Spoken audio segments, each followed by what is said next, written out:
キャッシュサンデーウィグル。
Comrades, today is July 23rd, 2026, and the current time is 1917. The Institute is experimenting with a brand new throat alleviation cream. Go see your medical liaison when possible, and they will spray the inside of your mouth with this new experimental product that is absolutely normal and will not cause lasting harm to your body. That concludes today's announcements.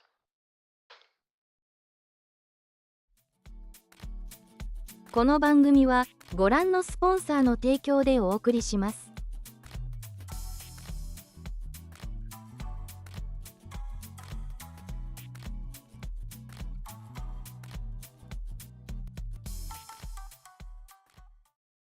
Whoa. Oh, wait, the game's not on the screen. I think this is the one. Yeah, oh, look at that. I'm a really good streamer. Isn't that crazy? Okay, let me unmute the game. All right, before we hop in, we'll give it like a few more minutes to see if anyone who isn't here yet wants to join, or just giving it a hot second for people to arrive, right? Anyways, how are all of you doing, comrades? Wow, it's that game that we played last time. I think people really like these interactable games, and so that's why we're playing this one again. Last week was kind of crazy. I know a lot of people were like really into it, so hopefully you still find this fun. Anyways, congrats to Ray for actually, who was first today? Congrats to Sun, I think, for being first, right? Yeah, and then Ray for resubbing. Wow, that's almost 5 years. Can you believe that me and Ray have known each other for almost 5 years? Actually, over 5 years at this point. And now we're married? That's kind of nuts. Anyways, how are all of you doing? Hello, Sun and Infidave and Ranu and Yakumo and Greywind and Checkball and Ziryu and Ultra Luna and Spot Icy as well, and Sun obviously, and Umi, who I think is asleep in Dark Pika. Anyways, hopefully you're having a good evening. My throat, doing a lot of like weird voices, especially like from yesterday when we were doing Fire Emblem, may or may not have made it a little wacky, so hopefully I'll be okay. We'll see. We'll see. I think it'll be fine. I have a lot of water with me, and hopefully that'll be enough to help alleviate the problem, but I don't have any like throat soothing cream, so hopefully this will be okay. You can't escape from Overwatch 2. You see, the solution is you just stop playing Overwatch 2. Go play a better video game. Might I recommend you play something like League of Legends instead? I hear that's a lot better for your health and sanity. Well, I think we can turn on the Pokemon for this run, right? I think we can. 1 billion nobles. Exactly, it is 1 billion nobles. For those of you who are not new here, okay, so first of all, can someone verify for me that the plugin, the overlay, is in fact working? I don't have my own stream pulled up on Twitch, so I can't double check, but I'm gonna assume it is unless I'm told otherwise. It probably doesn't say anything right now because we're not in a game. Actually, you know what? Hold on. I think we can just load the game. Let's see. Let's just load the game in. It should be fine. Oh, that's right. I forgot we had the new one we started was the Wolfell Dynasty, and this is our current King Ulrich. We're in the middle of the run. Okay, perfect. All right, you know what to do. Everyone who's played this knows exactly what they gotta do. So, I know a bunch of you are new here. Welcome. This is not a normal thing we do, but this is kind of the current thing that we're doing because we're having a lot of fun. Also, I think I saw Zoingo. Hi, Zoingo. And everyone else who threw things at me, because I know people were throwing things at me while I was preparing for stream. I'm like not getting enough sleep recently too, which is also kind of annoying, but I should be okay. I was gonna take a nap and possibly take a shower before I started stream, but I ended up getting just distracted by wanting to eat, so I ended up just eating some food, and that was kind of what ate up most of my pre-stream time. How to change pronouns? If you were here last time, you can't change it anymore. You're kind of locked in. That's kind of the problem. Yeah, otherwise you have to just have said he, them. It's basically you have to write he, they, or she when you were joining. So, but if you already had picked one last time, you can't change it anymore. It's just locked in. Yeah, it doesn't really matter too much in the grand scheme of things. I think it changes like a little bit of your portrait and like the pronouns that are associated with your character. I'm trying to remember what accents I gave all of them. I think I gave the Chiefs of the North some kind of like really weird, vaguely Scandinavian accent. I think the Counts had the obviously Eastern European accent. I think the Southern ones had... I don't think I gave them the Indian accent ultimately, because it sounded probably a little questionable, but I think I gave them something like vaguely Spanish or Italian. Yeah. Why did we pick this scheme? I don't know. This is what we chose last time, because the previous run we had the merchants people, and then we had the marshes, and then we had the Counts. We kept the Counts this time around, and we changed up some of the other ones because I figured it'd be a little fun to have a bit of variety. I don't know if you want to be the acting representative. That's up to you. I expect there to be a lot of infighting as we get through this run, right? And I'm sure this will be very normal and not at all insane. And we'll see how this pans out. Yeah, if this is your first time playing, basically a lot of the instructions will be on screen, but the general gist of it is you're gonna type !vote, and then you'll put in like a answer. But if you ever need help, I'm sure other people can help direct you. The scheme was terrible for the Chiefs. Well, good luck. good luck is all I can say. Hopefully we'll have more people hopping in as we progress. I think last time we capped out at almost like 21 players, which was kind of crazy. Obviously, since we just started stream, there's probably still people that are gonna be rolling in as we continue abouts, and I'm sure this will be fine and dandy. On an unrelated note, if you can, please also just watch the stream on the YouTube side too, so that you can help me game the analytics of YouTube by having people watching it on there just a little bit, you know. And I'm sure this will be fine. All right, let me drink my water and then I think we get started.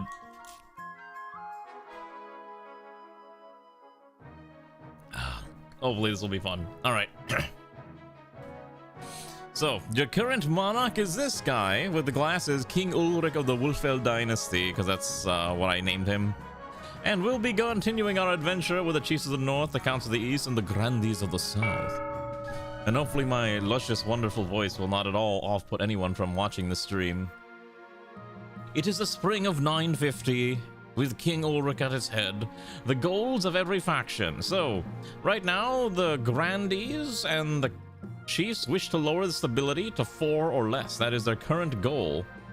I believe if either of them complete it, then they win. The counts are trying to reduce faith in their region to 4 or less, and right now they are also struggling to pull that off.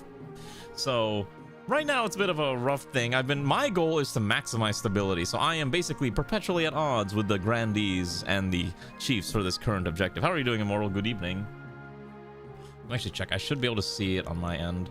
Perfect. Yes. So the King of the Castle does work. I'm not going to join in my own game, but I just wanted to make sure that the plugin does in fact work. So that is currently what's going on. Yes, I believe the grandees and the chiefs were working together to bring down stability, while others might be trying to maintain, you know, other things. I know Ranu said they are trying to maintain stability. By the way, even if you played last week, you do need to retype join. So if you haven't done that yet, I do recommend you type in !join. If you played last time, you have to do this in order to continue participating. It basically works every single time we reload. You have to do this. So that's kind of the thing that we're gonna go with. And you will rejoin the same team that you were on last time, but there's a lot of chiefs compared to some of the other factions, so hopefully the auto balancer will sort people into those factions. I think last time the counts were actually like the lowest quantity faction for some reason. Why are you broke? You probably spent all your money to do something. I think you spent a lot of your money to buy something last time.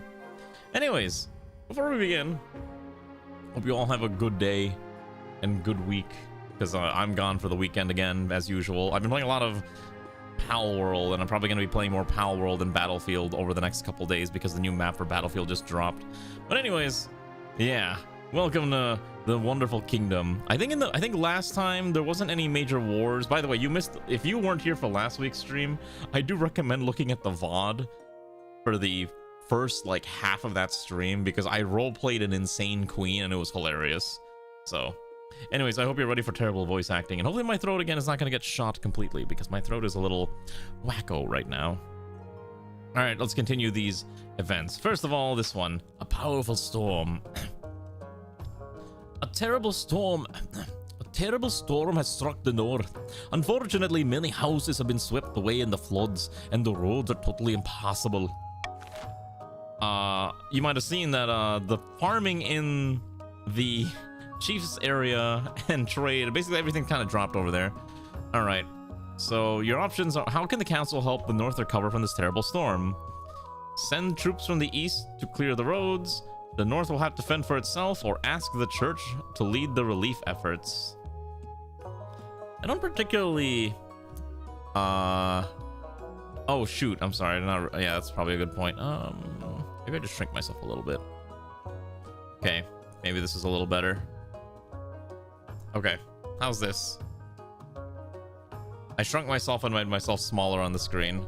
Okay. So, those are the choices. Send extra troops from the east to clear the roads. North will have to fend for itself, or ask the church to lead the relief efforts. What will it be? I don't particularly care about which one of these. Well, actually, hold on. I like stability. So I'm gonna veto the C. You either send in the troops from the east, or you'll ask the church to handle it. Let's see what you all vote for. How will you lead? How will you decide what happens to the northern faction?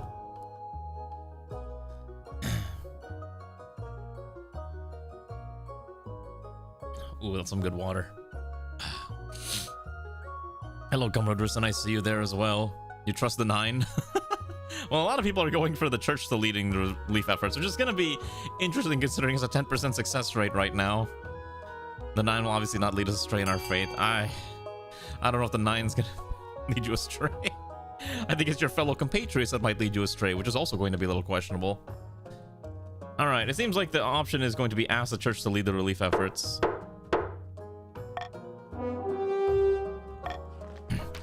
The church prove unwilling to spend much of their hard-earned gold, and it turns out that priests, while excellent at preaching to the flock, aren't great at rebuilding houses. The church's relief efforts are a dismal failure, turning the common folk against them. With no one to repair the roads, trade falls to a standstill, and stockpiled crops rot in their storehouses. Oh wow, that actually did reduce kingdom stability. That is actually really annoying. I feel bad for anyone who's in the chief's area because your land is on fire, more or less. Bankruptcy looms. How could the church do this? Yeah, the faction with who's trying to reduce their faith quality. Bankruptcy looms. The treasury is most empty, your grace. Where to go? I couldn't possibly say, your majesty. Perhaps you've been spending a little too freely. Apart from raising taxes, we have few precious options. You could get a bank loan, or sell off the crown jewels, or perhaps crack open some of your predecessors' tombs. Most were buried with piles of gold. Or so I've heard. Let's see. You know what's really funny? I'm pretty sure I don't remember if we've done these options, but I'm fairly sure I know what happens after each of these options.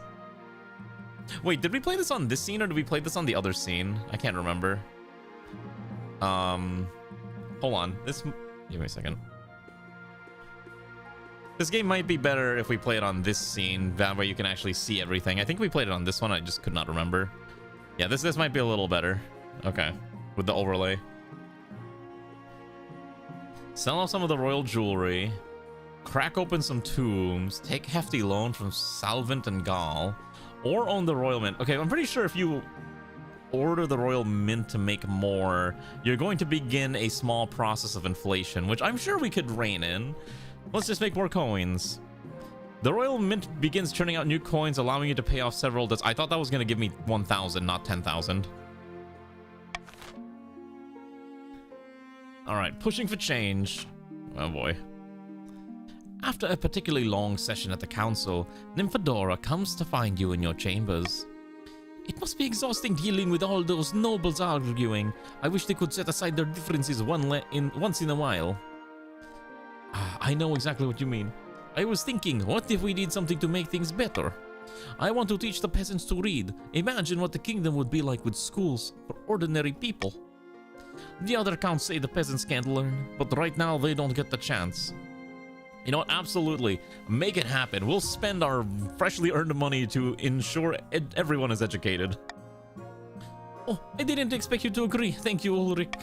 She kisses you on the cheek before hurrying out to enact her plans. Farming's bountiful, trade is opulent, and the treasury drops a little bit. Cool. Hey, look. They're now a little more educated. Inflation, in summation, shut up and make more money. Exactly. Did the king just print money? Yeah, we printed money for the partner to have, you know, to educate the peasants. This may or may not bite me in the butt. Your Majesty, these upstarts are saying they have a right to your throne. No doubt the nobles are scheming to crown their region's preferred claimant. Okay, that's fine. Oh, I don't have an heir yet. That's a problem, isn't it? All right. An invitation. Without a word, Count Christian hands you a blood-red envelope. It is sealed with white wax in the shape of a skull. Inside is a beautifully written invitation to an event called the Crimson Vigil, due to take place on an autumn night later in the year. And what is this about? I can say no more. You must choose whether to accept our invitation or to decline it. Do I want to attend a mysterious event like this? You may... sure. I will see you at the next vigil, Your Majesty. We gotta keep everyone happy, right? Heated debate. During a council meeting, Nymphadora is in the middle of a speech about her education program to teach the peasants of the kingdom to read. I must say I was surprised by how well these schools are being set up. This is outrageous. I mean no disrespect, but teaching the common folk to read is a foolish endeavor. And why do you think so? I understand it means a lot to the queen consort, but it'll cause chaos. If the gods wanted villagers to read, they'd have given them the eyesight to do it. The eyes aren't the problem. Besides, it's expensive. The nobles will be bankrupt by the time this is done. The nobles murmur amongst themselves, looking between Nymphadora and Chief Espada. This is ridiculous. We should call a vote like nobles instead of arguing like the villagers. Alright, now you get to choose. Do we continue setting up the schools? Force Espada to fund the schools? Or stop the literacy project? Well, I think we should keep maintaining this education program, so I will veto C. So, either we pay it out with the treasury or we force Espada to pay for it out of his own pocket. Alright, you may all vote. Also, hello, Akabi, how are you doing? Let's pull 2008 again. We are not going to pull a 2008, and we are not going to pull a Zimbabwe, okay?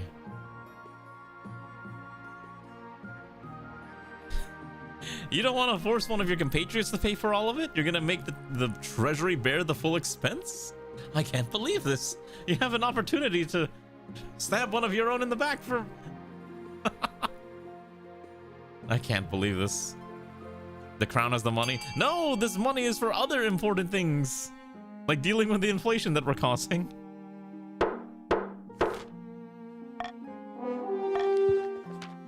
By the star flare, mark my words, your majesty, this will end badly. Oh wow, everyone's defiance is going up, and now the north is actually aggrieved.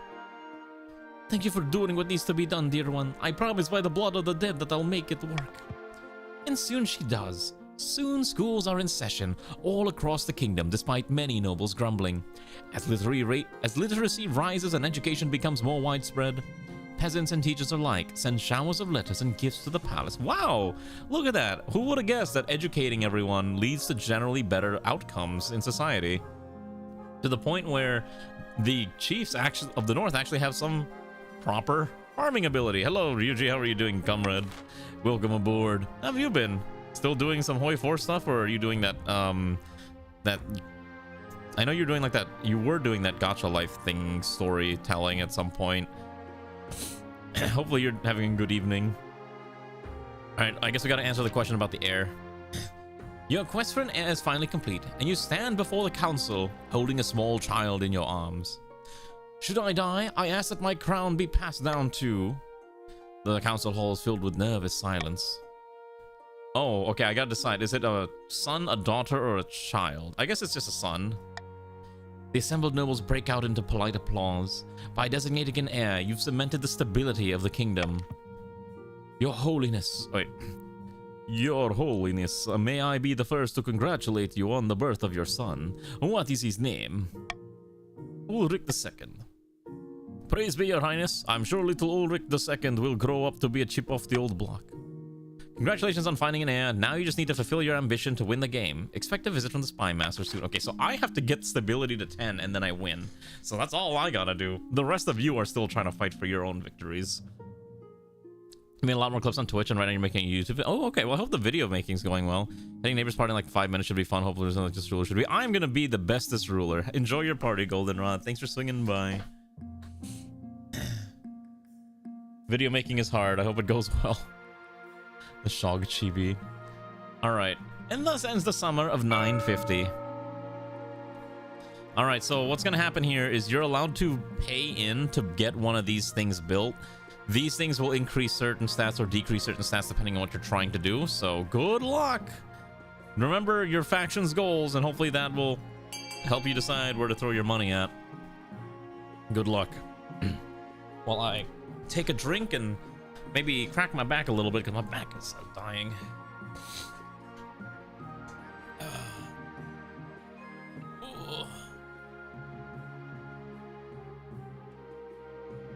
I think tomorrow I'm gonna take it nice and relaxed and probably work on some Gunpla that I've been sitting on for far too long. I gotta get some Gunpla finished before I go to Japan. There's a bunch of stuff on my shelf that I bought when I was in Japan last time, and I've not gotten around to finishing them yet. Like, I have some boats, like boat models that I was like, I'll work on these. And I never did. And yes, the Lego. I have so many like little craft things to do, but I don't have a lot of room. I need to start throwing things away. I have like a bajillion books that I don't really need anymore, and I'm like, maybe it's time to just put them to rest in a box far, far away. And I might have to do that. Yeah. All right, let's see what wins. Yeah, you know what's funny? I don't actually need a gunpla quota. Anyways, so the observatory and the prison have both been built, which actually does push the Count's objective along. Immortal really wanted that thing built. What do you mean burn that box? It's just normal books. I just want to store my books away. What do you think? Do you think they're like weird books? They're just normal books. No, not the textbooks. It's just other books. Don't worry. All right, Royal Enthusiast. I just have stopped by since turn my information. All right, enjoy your stream tomorrow if you do. It's good to see you again. Hopefully you're having a good evening. Your Majesty, the Queen Consort has amassed a great deal of popularity lately. Yes, I didn't think it would be so successful. Hundreds of letters have been arriving at the palace. Some of them have even been making needlepoints depicting the two of you. Grimacing, they hold up a monumentally ugly piece of embroidery showing you and your wife sitting in a castle. You think, how charming.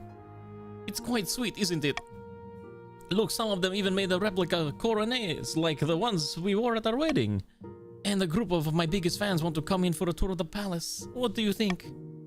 I'd caution against the idea, Your Highness. A certain distance from the peasantry affords respect for the royal family. Eliminating that distance could have repercussions.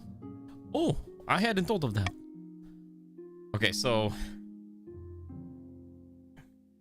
if Nymphadora deals, I don't mind. Throw open the gates, they can tour the palace.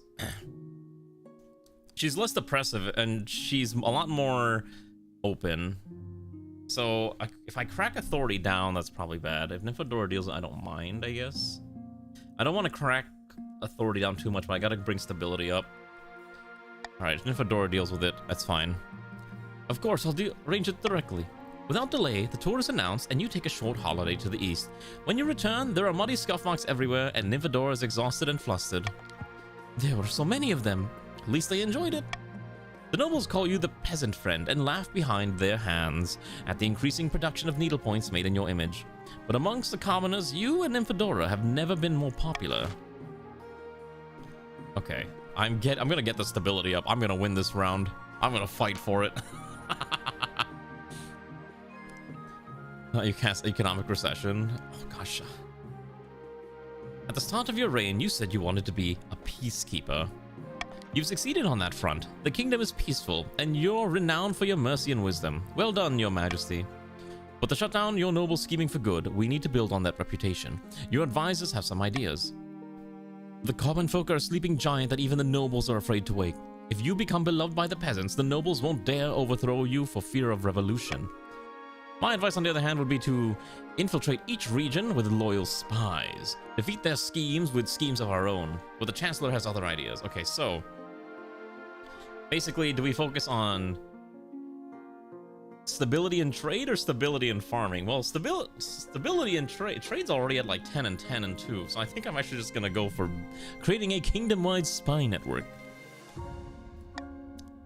A wise decision, Your Majesty. I'll begin recruiting spies. We'll send them across the kingdom in the guise of traveling bards. Hold on. Sorry, there's like something in my mouth.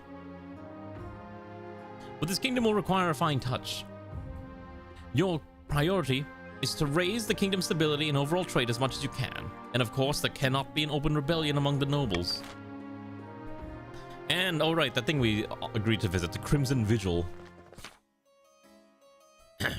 The Crimson Vigil takes place in a bleak castle atop an eastern hill. Your journey takes weeks and your baggage train keeps getting stuck in the bogs. Guests at the Crimson Vigil compete on who can dress in the most ghoulish and frightening costume. What do you dress as?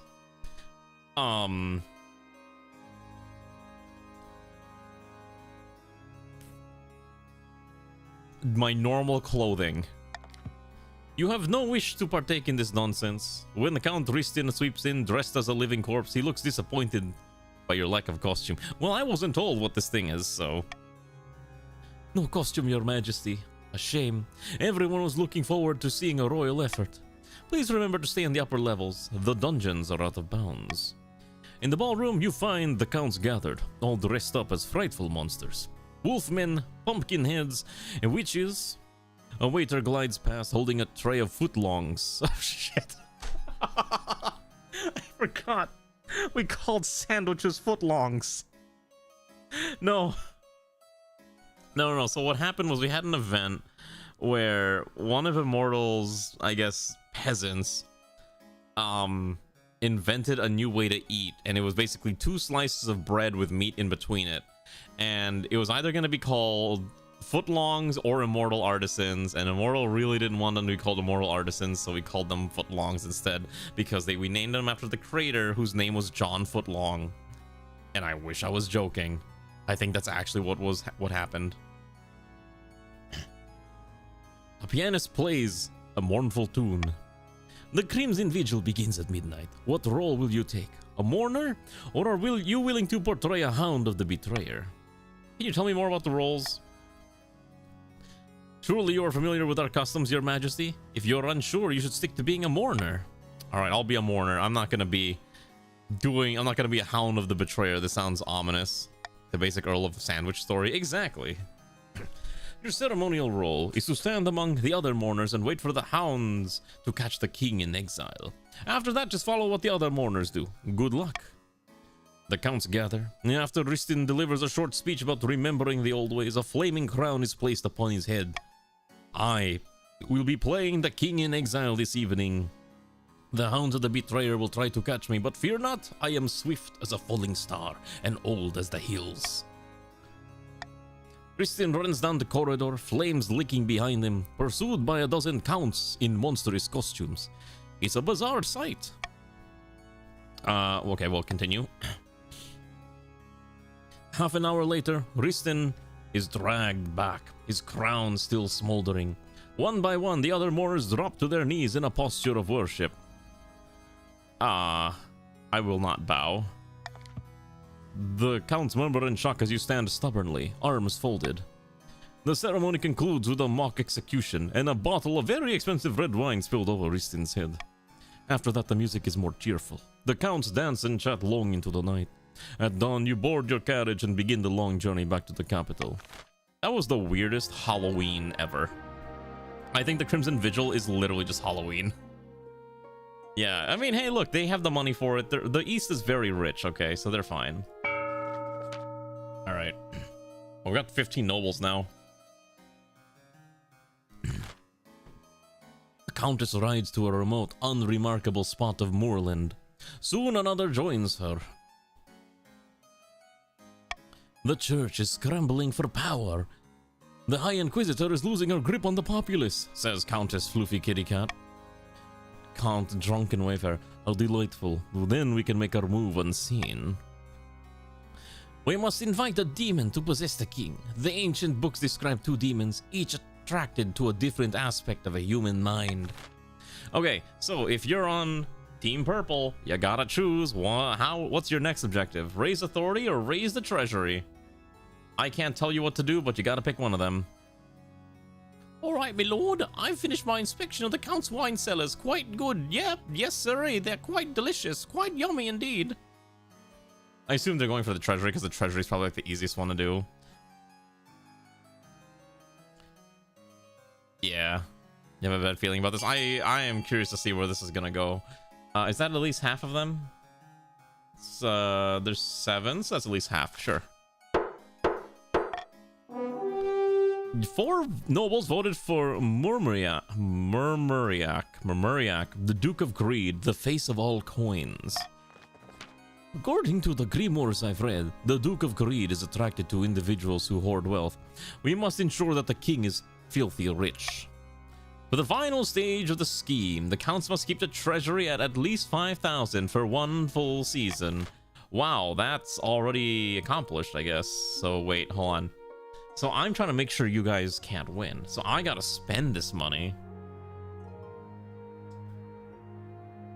So I need to get below 5,000. If I just bribe everyone. Okay, so if I bribe everyone, It lowers everyone's defiance. You all get a little bit more money, and it means at least they can't complete their objective.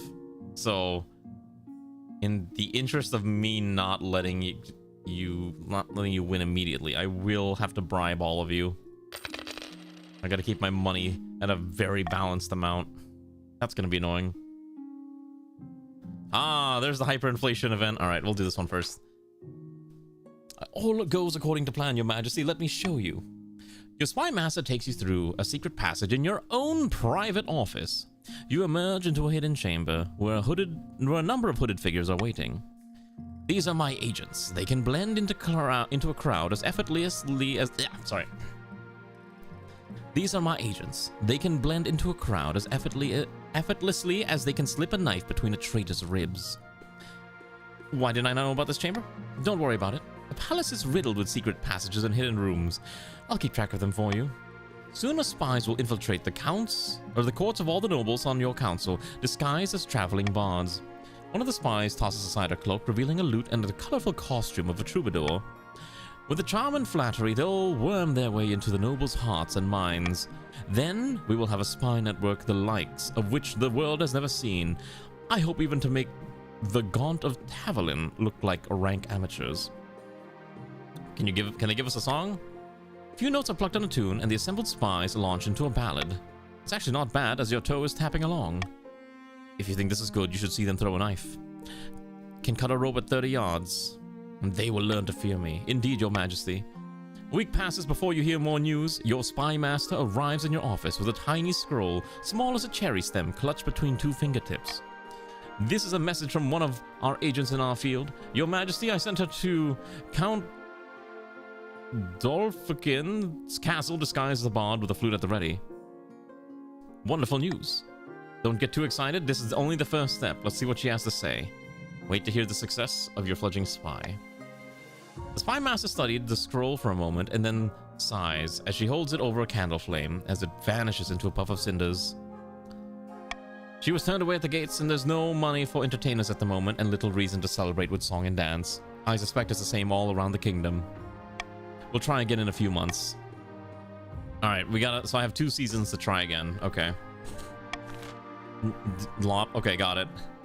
Also, let me read the rest of the chat. No, if you don't mind me returning to your Grandee Manor to indulge in some graciously gifted wine. Yeah, it's very high quality wine. From overseas, actually. Alright, let's do a brand new harvester. Your Majesty, the scholars and great thinkers of the South have invented a new farming implement.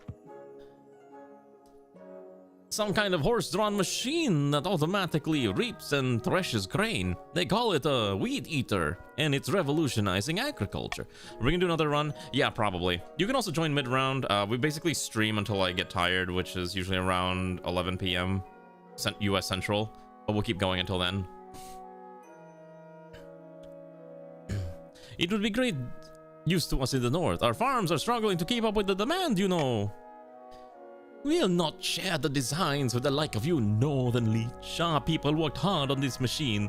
We deserve to reap its rewards, not you. Alright, so do we force the Grandees to distribute this item? Compensate the Grandees with and share it with the other regions. Leave the machines in the south only. Halt the production of these machines. They're an affront to honest farmers everywhere. What is that last option? Well, I don't particularly care what happens, except I don't want to spend money, so I will... Actually, no, you can all vote for whatever you want. What do you wish to do? I will let all of you make your own decisions. You must all vote, my dear counselors, and decide what it is that will be happening to this poor, poor kingdom. Are we actually getting rid of these machines?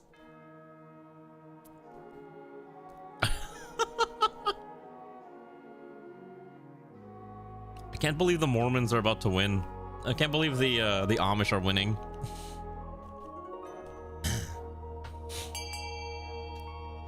These machines are heresy. Is it really? Oh my gosh, so many people who voted for this. What kind of nationstates.net do you not got going on. I wonder too. Man, I used to actually play nation states like a long time ago. I actually played nation states. Is it still around? I actually had a lot of fun playing that website. Oh, it is still around. That's kind of sick, actually. Maybe I should replay it. I know a lot of once you stop playing, your nation eventually gets archived forever. I might need to look into that. All right. Should halt the production of these machines. They're an affront to honest farmers everywhere. You can't be serious. This is what we get for being forward thinkers. This is not what we asked for. We wanted the machines. The sudden ban of the new reaping machines reverses the progress made in the south and then some. Bewildered farmers are confronted by preachers decrying the devilish reaping machines. Okay, hyperinflation time. As you ordered, Your Majesty, the Royal Mint has churned out thousands of new coins using cheap gold-like materials. The treasury is technically replenished. I sense a butt coming. But it's also devaluing your currency across the kingdom. A foot long now costs 100 times what it used to. Something must be done. If this gets worse, our currency will be worthless. There's nothing wrong with this. Let it continue. Adopt an entirely new currency and declare the old one illegitimate. Adopt a foreign currency instead. Oh, Jesus Christ. Well, I want to fix trade. We can't let this continue. This has to stop. I'm gonna ban A so that you can't do this. We either adopt a new currency and basically get rid of the old one, or we adopt a new currency instead. No matter what, stability drops, and that's more the annoying part. Alright. I would prefer it to be number... Honestly, B is probably fine, but ultimately you guys have to decide. Adopt the Swedish kroner. Is that what it's called? I thought... Don't the Swedes have the crowns? Oh yeah, it's called the krona, right? The Swedish krona. I remember one time I was reading a bunch of manga, and for whatever reason, you know how a lot of manga will be like, oh, you know, a lot of fan translators will be like, oh, this currency, you know, like 100,000 yen is actually this much USD. I remember reading one translator, like there's one specific translator who they translate the currency value into Swedish krona, and it's so weird. And I think it's such a funny gimmick though. We're using a new currency then? All right. You slowly adopt the currency of the Ashmedian Empire, resulting in a kingdom-wide shame and loss of pride. Ashmedian gold is chunky and hexagonal, adorned with the sneering face of Emperor Shimarath II. Oh my gosh, stability and authority have cratered pretty badly. Defiance is now really high, and we are broke. It's a good thing most of your citizens can't read Ashmedian, because you're pretty sure each coin is inscribed with records of past military victories over your own kingdom. Oh boy! That's not good. This kingdom's about to fall apart very quickly. The South's... I'm more annoyed the stability actually dropped to 4. The South swells with a sudden influx of devotees from across the kingdom. They've come to see the Ninth Herald, Fabia, in action. In the picturesque town of Calaville, the Grandee's holy claimant delivers a speech to precocious applause. 2 figures stand in an alcove nearby. If our army was strong enough, we could take the palace by force. A crusade. That sounds promising, though I suggest we leave it to the Ninth God. Surely he will intervene on Fabia's behalf. It's okay, the treasury is always gonna crash. Okay, if you're on Team Yellow, you gotta vote on one of these options. Launch a holy war to claim the throne, or pray for a miracle. If you wanted to see your stats, your kingdom stats are right there. Yeah, ultimately making more currency is always a very bad option, so that's something we got to keep in mind. It is unfortunate because I'm like trying to keep trade and stability up, and it's becoming harder and harder to manage this. Okay. It's 5. I guess 5 is fine. Oh, okay, that's 4. Yeah. They will pray for a miracle. Let us join in prayer, fellow grandees. The end of King Ulrich's illegitimate, godless rule is upon us. Our claimant Fabia is poised to take the throne and usher in a new golden age. We need only wait for a miracle. For the final stage of their scheme, the grandees must raise their faith to at least 10. The kingdom is on the brink of... God, I'm mixing up the accents again. Hold on. Maybe I should make them sound Dutch. The kingdom is on the brink of chaos. It's perfect. We have to strike. What do you tend to do? Swoop in and kidnap the king in full view of the honor guard and the palace watch? No, of course not. We need to use the chaos to our advantage. We have two options. Because I don't know how to do a Swedish. I don't know how to do these like Scandinavian accents. Anyways, if you're on the northerners, which one do you want to do? Lower your farming or raise your defiance? Also, hello, Alana. Yeah, we basically just sped run 2008. I know Checkball joked about that, but we really did just decide, what if we just went through a full economic crisis?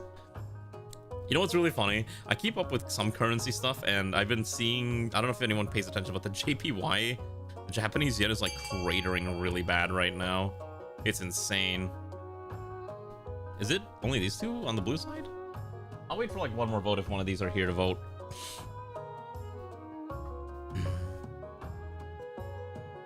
I guess there's enough people voting. All right, sure.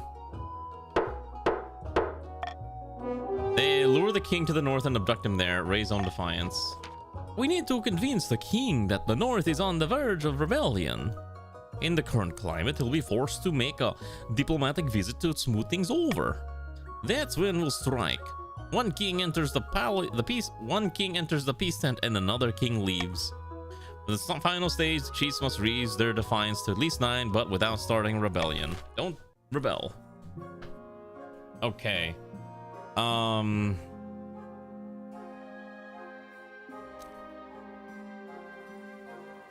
for set. I'll try this. I don't know. I thought they were supposed to be more. I don't know how to. I'm like blanking out on how to do a Scottish accent. I can do some accents, but sometimes I blank out on how to do them. Defiance is too high in one or more regions considering rebellion. Rebellion will stop disasters, give attacks. Okay, I don't think any of them are gonna rebel though. You have to vote to rebel, and I doubt most of you are gonna willingly vote to rebel when you're so close to your objective anyways. It is the spring of 951. Oh, we're bankrupt. Wait, do I just lose? Here it is. She holds up a single gleaming coin. The treasury, in its entirety. There's nothing left, Your Majesty. You're broke. Ah, that's not good. Outside the palace, something rumbles like thunder. I can see where this is going.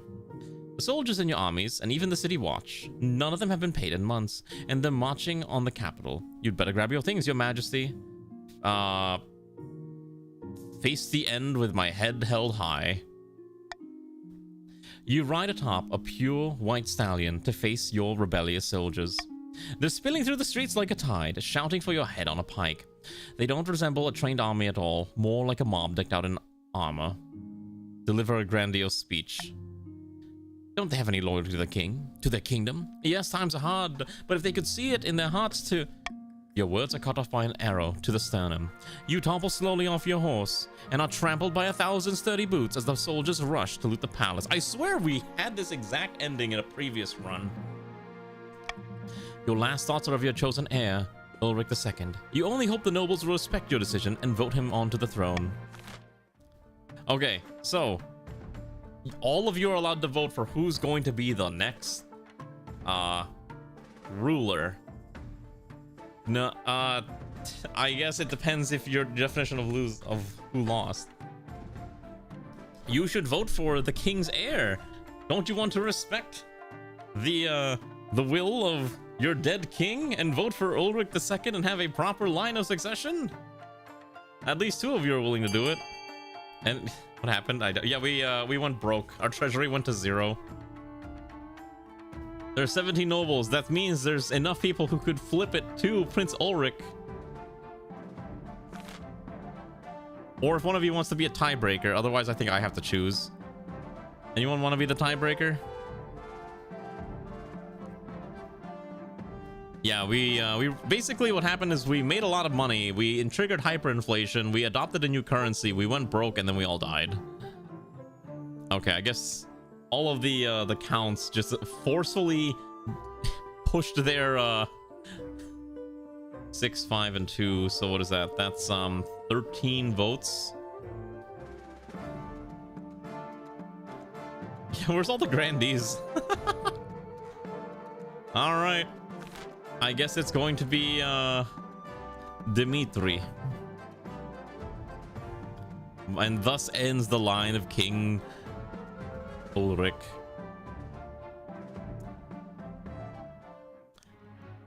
Out of money and facing an uprising. Oh, so the counts win because their chosen heir is on the throne. Out of money and facing an uprising, King Ulrich confronted his mutinous soldiers only to be shot by an arrow. The grandees prayed and prayed for a miracle to place Fabia in her rightful place on the throne, but no miracle came. All that remained of the chief's attempt to usurp the crown was a prisoner, deep under the palace, clad in an iron mask and shrouded in rumor. The counts leapt into the power vacuum left by King Ulrich's death, and Dmitri took the crown with the council's blessing. 3 years, and it's over. The wealthiest noble was Riston, and the poorest Ascendant Slend. And the kingdom was a mess. Oh boy, the chief's land is still a bit of a disaster, and we're going to be continuing with this kingdom, so we'll see how this goes. Alright. You know what to do. Alright, I'm going to quickly use the restroom because I've been chugging a bunch of water. So while that happens, feel free to join in and discuss amongst yourself how terribly this went. I'll be right back. Hopefully we don't go completely bankrupt again. That'd be great.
All I'm gonna say is, wow, that is a lot of counts compared to the other factions. This, I'm surely, will be a fair and balanced experience that will not go completely sideways.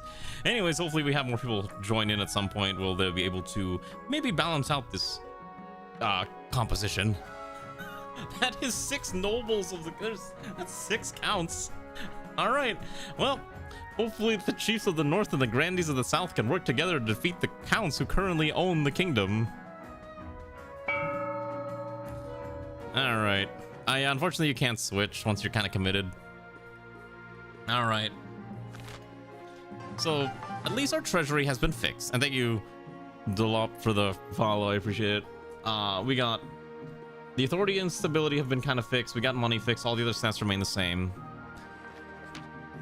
Okay. Your Majesty, the history books do not look kindly upon usurpers, unless, of course, they prove themselves worthy of the throne that they have stolen. When you die, how do you hope the kingdom will remember you? Okay, what will my goal be? As a... Let's see. As the parent of a nation. No, as an architect of a golden age, maximizing trade. A lofty goal indeed. I suggest over the next few years, you focus on improving the kingdom's overall trade as much as possible. Once you have an heir, I will return to discuss how your ambition is progressing. Good luck, Your Majesty. The Council's introduction. Events have been proceeding... Events have proceeded exactly according to plan. The throne is ours. Now just remember our agreement. In all matters of state, you shall favor the East. Okay, so how do I want to play him? Do I want to play him as someone who follows the Easterners, the Counts, or do I play him as independent? I think I normally still play as him an independent. What if I governed for the good of the whole kingdom? Please, put these delusions of benevolence out of your head. It's embarrassing. We put that crown on your head. Don't make us take it away. Now introduce yourself to the rest of the council, but don't forget what I told you today. This is Chief Ziryu. Good luck in the days ahead, Your Majesty. You'll need it, dealing with us lot. And to the Southerners, may the ninth god bless your reign, Your Majesty. I trust you will conduct yourself with honor and faith. The council hall immediately fills with raised voices. Meanwhile, what do you think? Will they be a good little monarch and do as they're told? Too early to tell, but I have a bad feeling. We should have a backup plan just in case. All right, who's ready to vote for your... Oh, wait, not yet. Yeah, we need more people for the other teams, but again, the game kind of just throws you in randomly, unless, you know. So it's basically new people hopping in to the run will maybe get to choose what faction they're in. And I think... Wait, what the heck? What the? Whoa, whoa. What is happening? I can't click coronation. I think the game broke. Oh, wait, hold on. I have an idea. Maybe it's because of this. Yeah, I think it broke. I gotta have to... Hold on. That was weird. Hold on. Sorry, you might need to reload. I don't know what happened, but the game straight up just would not let me continue. Hey, you're gonna have to rejoin. Sorry about that. Game exploded.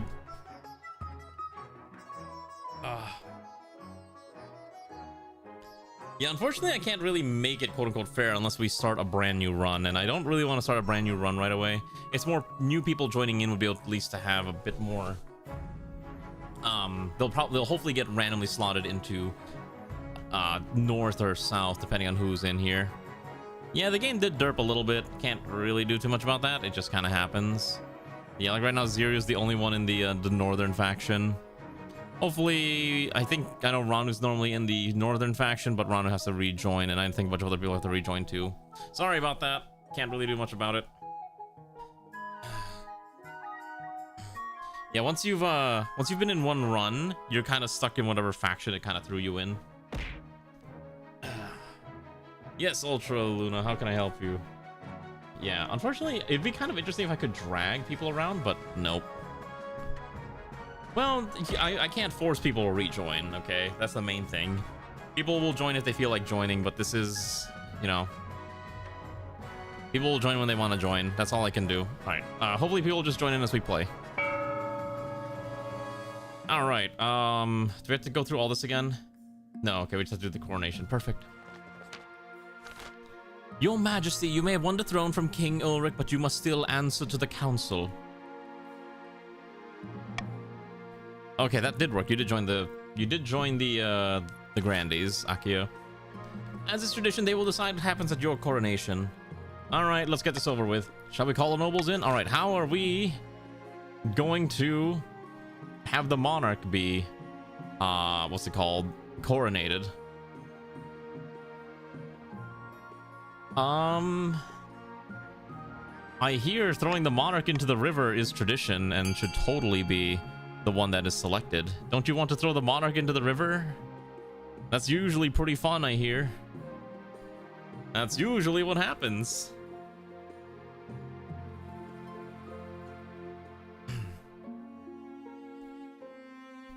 This is a very interesting game. The politicking is very humorous in this, I'll say that much. Okay, it seems like you do want to yeet the monarch into the river, which is great. Wonderful. It is decided the monarch will be thrown into the river as authority drops and stability increases.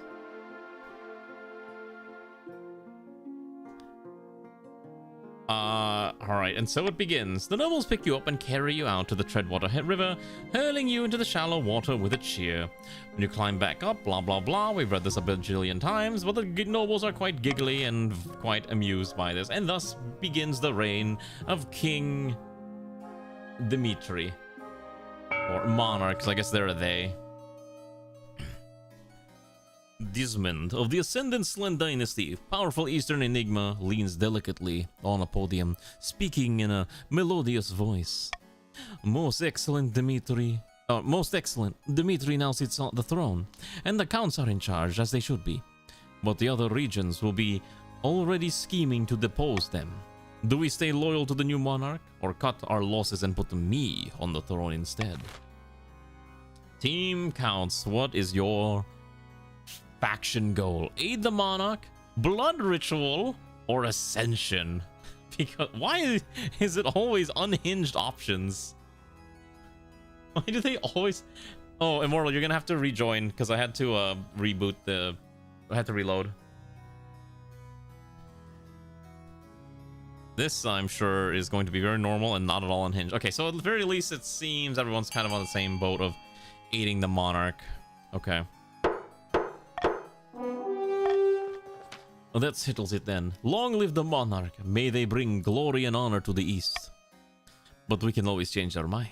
If Dmitri ever gets out of line, we can take up arms and get rid of them the old-fashioned way, even if it's not our usual fare. The Count's goal is to aid the monarchy by countering the other region's schemes as much as they can. They will win the game if the monarch produces an heir and completes their ambition. However, if defiance gets too high, they can still change their minds and rise up in rebellion. You didn't even know there was a loyalist option if you get your claimant on the throne. Is that like newish? I don't know. That's kind of how it's always been. We usually run into that quite a bit. Xabia of the Akia above lineage, charismatic former priest, stands bathed in sunshine, droning on as in a daze. The false pretender occupies the throne while my claim is ignored. Grandees of the South, this is a stain on our honor. We will not allow it to go unanswered. What scheme should the Grandees pursue to overthrow the monarch and place the preferred claimant Xavier on the throne? So, the Team Yellow, what do you want to do? Intimidation, fervor, or excommunication? Sure, here's your current kingdom stats. There's only like 3 of you who are able to vote, so I'll just kind of let all 3 of you come up with your own choices. Although, with only 3 of you, I guess it's going to be B no matter what. Raise own farming.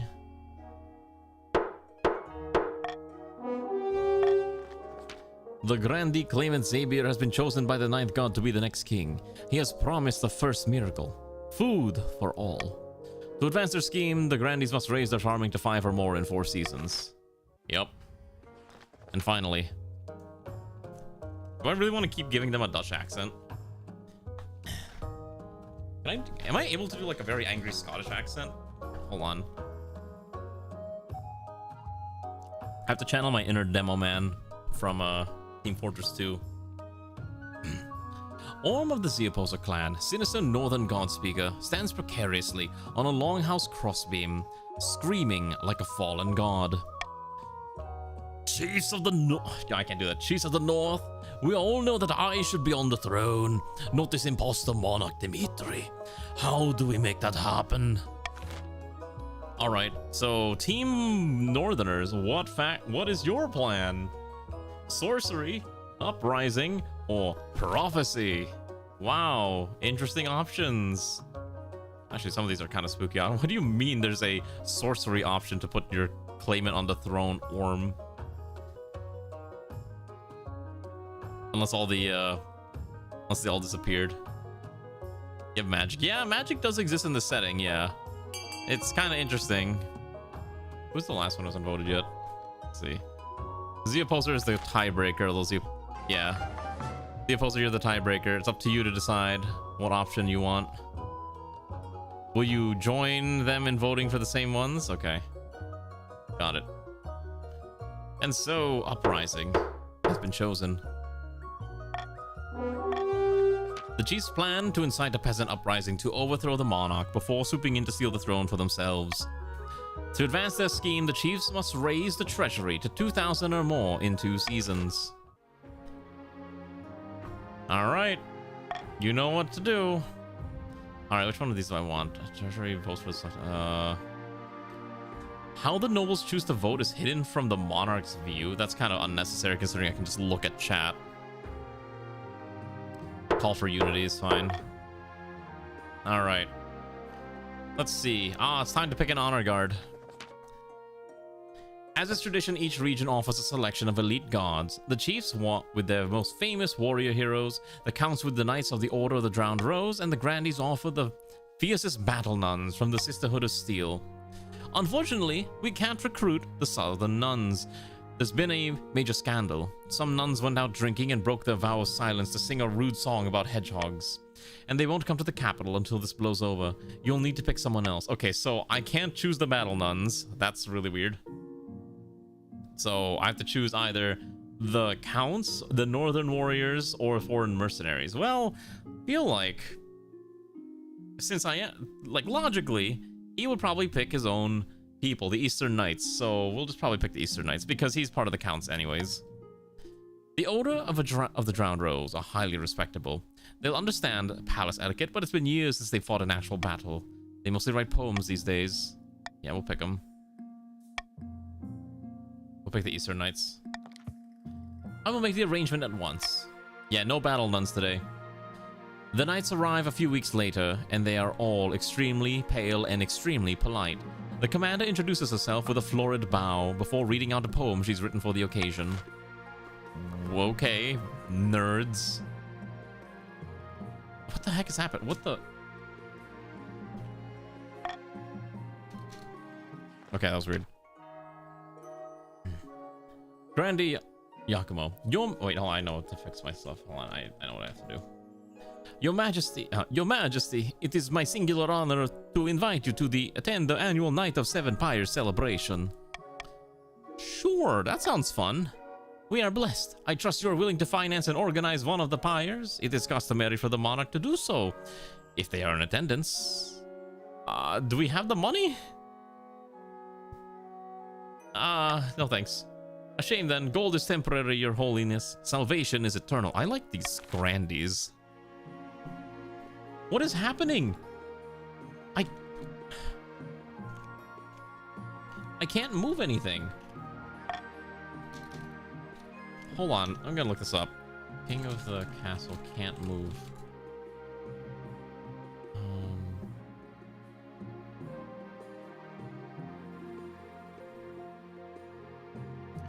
On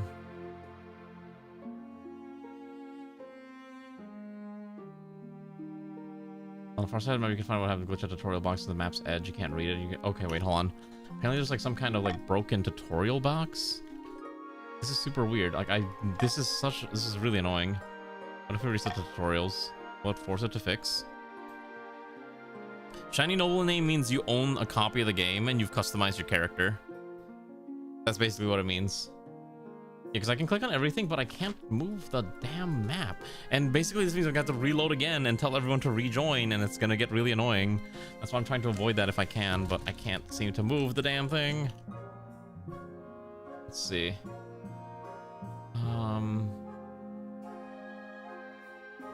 What are my other options?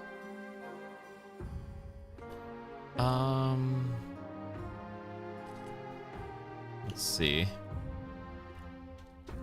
Alright, I guess I don't have a choice, and I have to close the game again. I'm so sorry that we keep running into this. I think what I'm going to try doing is I'm just not going to zoom in at all, and we'll just stay zoomed out forever. Maybe that'll help fix it.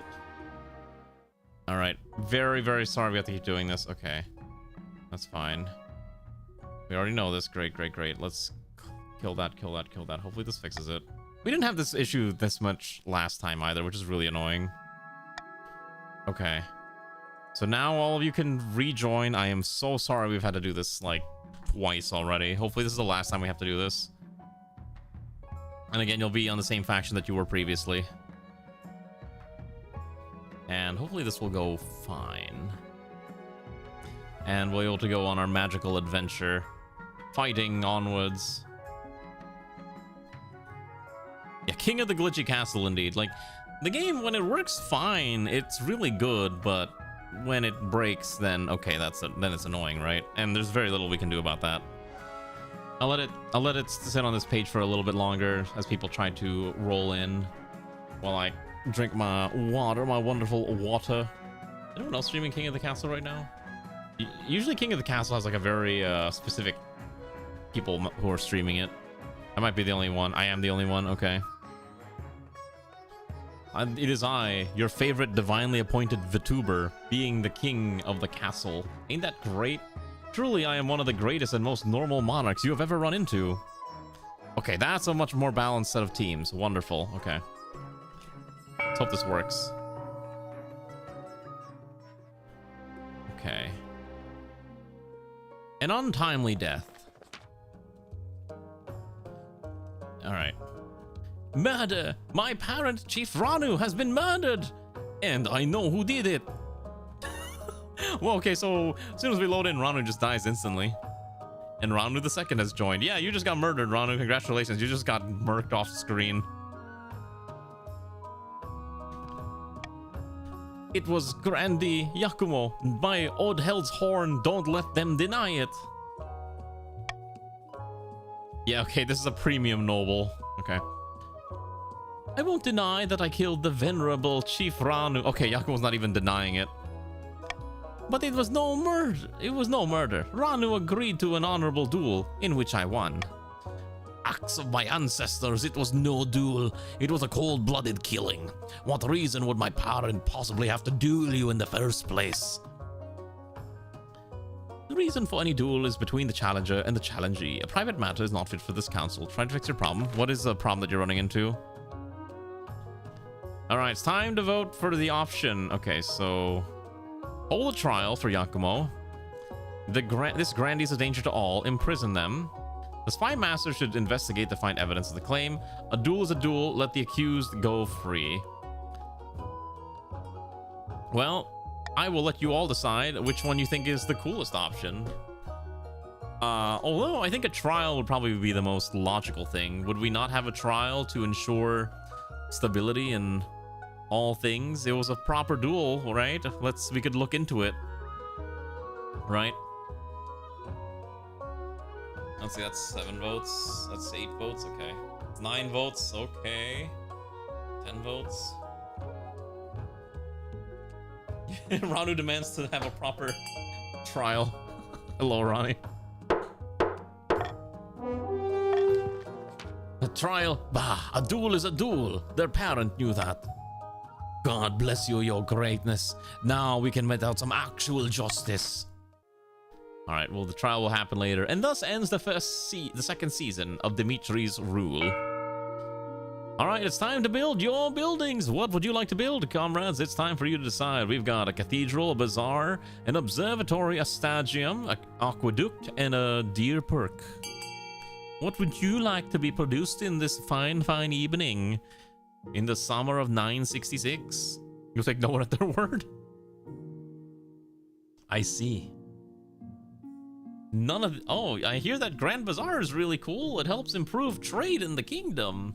Don't you like trade in the kingdom? I hear that's very poggers in this day and age. Oh. Sorry, I'm like stretching. Again, I'm gonna hope the game doesn't break anymore because that was getting really annoying. Yeah, you wanna help that that bazaar to be made. Or you could also try to deny the grandees their farm. Take your pick. The goal for the grandees is to get their farm to rank 5, so it's gonna be, you can't really bring it down fast enough, I think. Unless you're really quick in 3 seasons. Alright. Time's up. So, Checkball contributed a lot to the bazaar, and helping out the chiefs get a little bit of trade. And the aqueduct was made too, improving their farming. Alright. Ooh, let's do the spouse one first. Your Majesty, it's important you find a spouse. Okay, here's my candidates. Show me the women. Alright. You're marrying to the council as we agreed before you took the throne, right? Right? Well, I don't know yet. Let's see. Vultures. We have more than 1 coin. We have many coins nowadays. We are no longer completely broke. We actually have an economy. Greedy Eastern merchants are taking advantage of cheap northern labor, Your Highness, exploiting our natural resources and putting our trading companies out of business. They're vultures. Vultures! Is it really such a problem? This is just business. The opposer's wealth has dropped significantly. Holy moly. Kick out the count. What should be done about the eastern merchants exploiting the north? Kick out the counts and put trading companies back in northern hands? The monarch will buy up the eastern trading companies, or it's just business, baby. Well, let's see. I would like trade to go up, but all of these are kind of rough. The middle one we cannot do. We're gonna go broke, so I'm just straight up denying that. You must choose either it's A or C. Yeah. What will happen, dear monarchs? What options do you desire, or dear nobles, what do you desire for the kingdom? Is it just business, or do we give them to the northerners so that they can regain their wealth again? The ultimate answer matters little to me, but I shall allow you all to make your decisions. Oh my gosh, I'm hiccuping. That's really weird. That was the weirdest hiccup I've ever had. That was a unnatural noise. Yeah, the Grandees haven't voted. Let's see what the Grandees do. I want to see how they want to push their agenda. Well, looks like they're pushing for C, so... Alright, so be it. It's just business, baby. An utter travesty. I should have known better than to expect a council to be of worth to anyone. Most pleasing. My companies are safe. Glad this council sees sense for once. The eastern companies in the north continue to tick over nicely, siphoning money out of the region and making Checkball filthy rich. Holy moly, he got so much money! Yeah, the northerners are just getting bullied. Alright, the murder trial. Oh boy. Grandi, not Giacomo. No. You stand accused of murder of Chief Ranu. How do you plead? Not guilty, obviously. I told you, it was an honest duel. Their death was an unfortunate accident and nothing more. And yet there's no proof. How can one corroborate your account of this supposed honorable duel, and no one even knows why you were at our estate in the first place? Your greatness, my parent is dead. Don't let this individual get away with murder. The argument goes on for several hours, and neither side has any evidence or witness to speak of. The verdict must be put to a vote. Guarantee, or Giacomo is guilty, or Giacomo is innocent. But we have no information. If you're guilty, I think we just execute you, right? Well, without any proof in defense, the monarch vote is A. What will the rest of you vote for, though? Yes, you can vote on your own murder trial, surprisingly enough. Is Giacomo guilty, or is Giacomo not guilty? We don't have enough information, so I, the great monarch, does in fact believe that this individual is guilty of the crimes henceforth brought to our attention. And so do many of the others who wish to side with the Northerners. Overwhelmingly. Yakumo is guilty. Your Highness, I beg you to respect the customs of the South and permit a retrial by combat. If my innocence cannot be proven in the court, then it must be proven in the dueling arena. Ooh, trial by combat? Ooh. Wait, that's kind of spicy, actually. I don't like that, actually. Ooh. Imprisoned for life, executed, or compensate Ranu.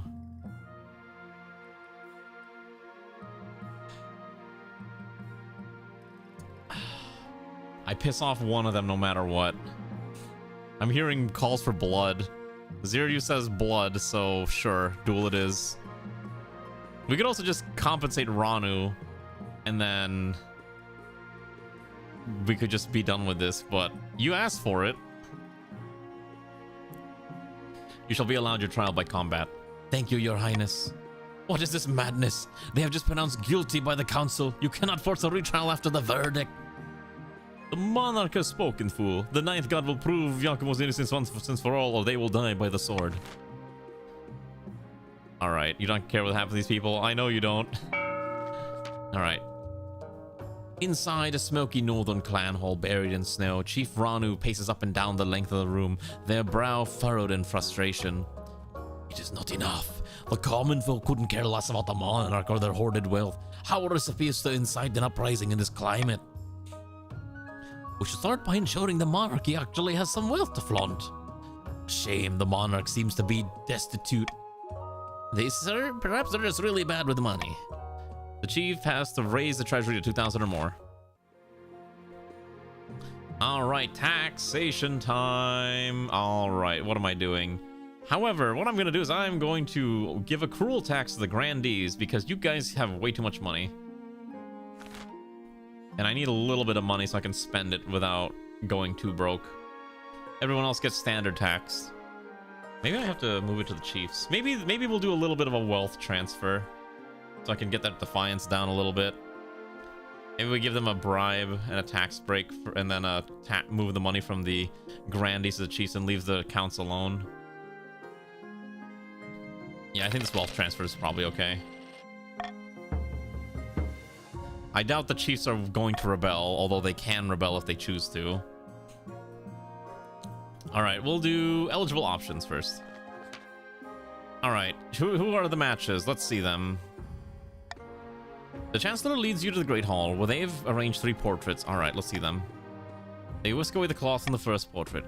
This is Marta, firstborn daughter of the Northern Ziryuzen clan. Beautiful, isn't she? Apparently, she's also exceptionally well-mannered and agreeable for a northerner. I've heard she spends most of her times playing cards and making wagers with friends and hanger-ons. She was already engaged once, but it didn't last, and no one's quite sure why. Okay. This is Nymphadora, the eldest daughter of the Eastern Fluffy Kitty Cat dynasty. Apparently, they've had a hell of a time getting her to smile for this portrait. She bought a controlling interest in a silver mine in the east and made a killing, and she's obsessed with her family's legacy. Okay, so she's rich.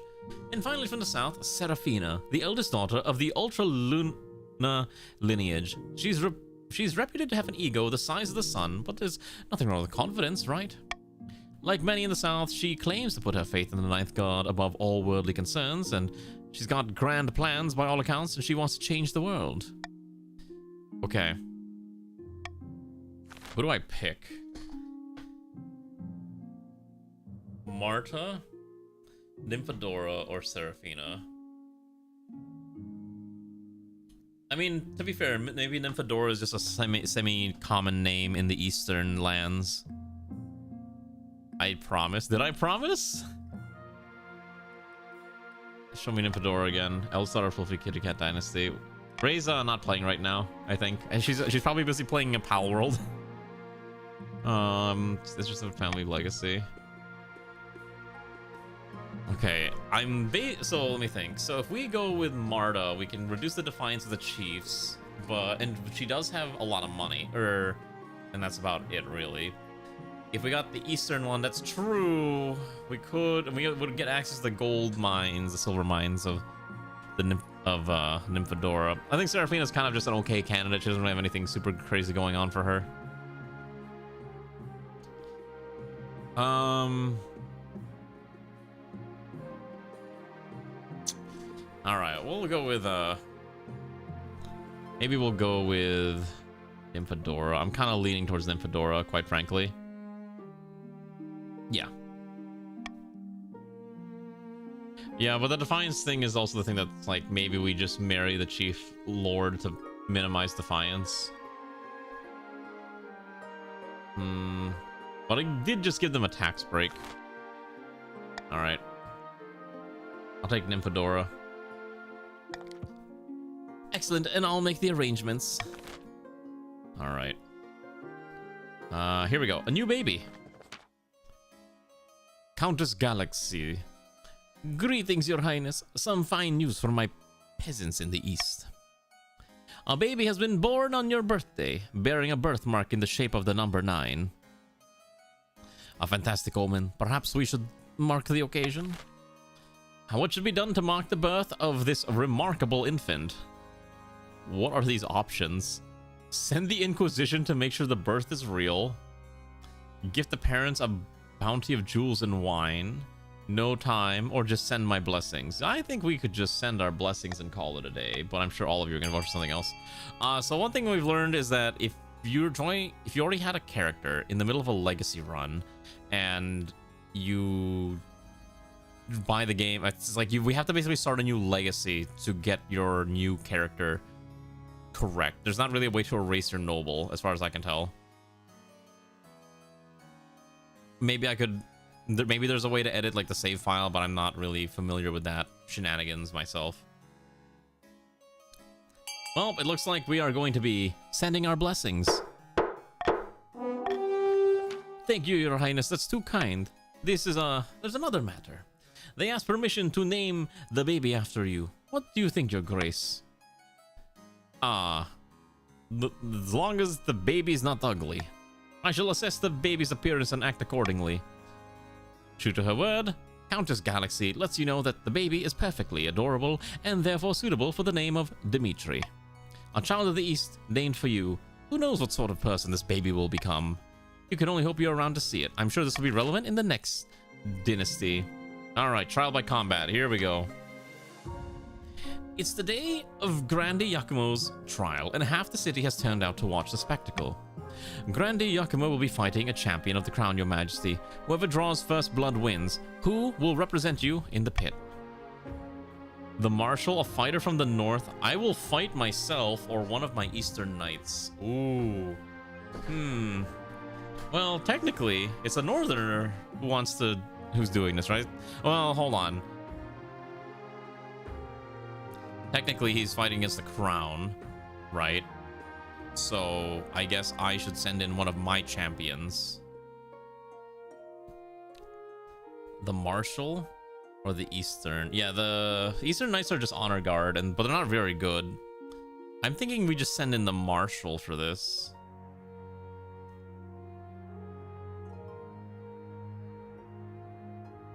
We could send in a Northern champion to get revenge. They'd probably fight more aggressively. Alright, we'll send a fighter from the north. Indeed, I'm sure they'll relish the opportunity, though I have a feeling that she won't enjoy that dainty little dueling sword. The fighters don their armor and weapons and face each other in a small pit. Chief Arani has been selected as Yakumo's opponent. I take no pleasure in this, but I must be free. I will try to strike lightly, my friend. Sit back and watch the show. You take a sip of your drink as the bout begins. Both fighters move like dancers, attack like vipers, and circle each other like wolves closing in on their prey. It's a hard-fought battle, but in the end, it's Yakumo who draws first blood. Cheers erupt in the southern stands, while the chiefs sit in silence.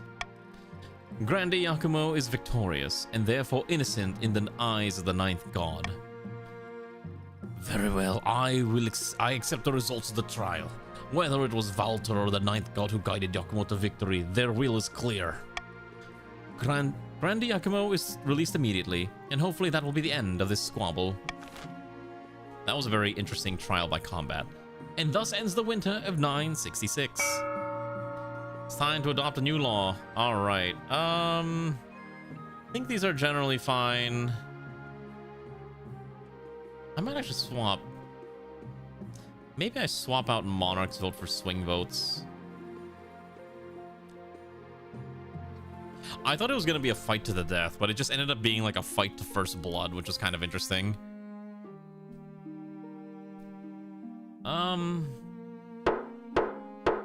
Let's see.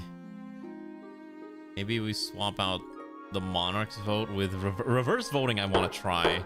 It seems really silly if you're all trying to work against me. Okay. Time to move somewhere with better Wi-Fi? Okay. Everyone is dueling. Wait. Ever since Yakumo's spectacularly popular trial by combat, arrested nobles and peasants alike are demanding similar trials. It's all the rage. We should probably put a stop to that. Indeed, it could get out of hand. What will the council do about the growing popularity of trial by combat in the kingdom?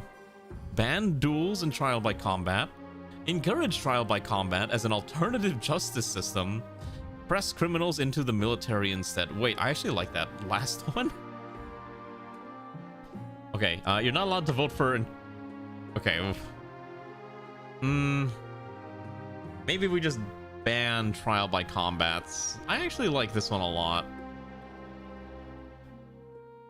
I think we're gonna ban trial by combats. Let's just... Criminals into the military and or ban the trial by combat. You're all allowed to pick. We also... Trial by combat should be reserved strictly for, you know, the nobles. You know, the nobles have the right to declare to demand a trial by combat, but the peasants, no, no, no, absolutely not. How crazy of them to think that they have any rights in this realm. Absolutely insanity, I say. Absolute insanity. Okay. Yeah, it might have become an issue, but I think we're gonna put an end to this question once and for all.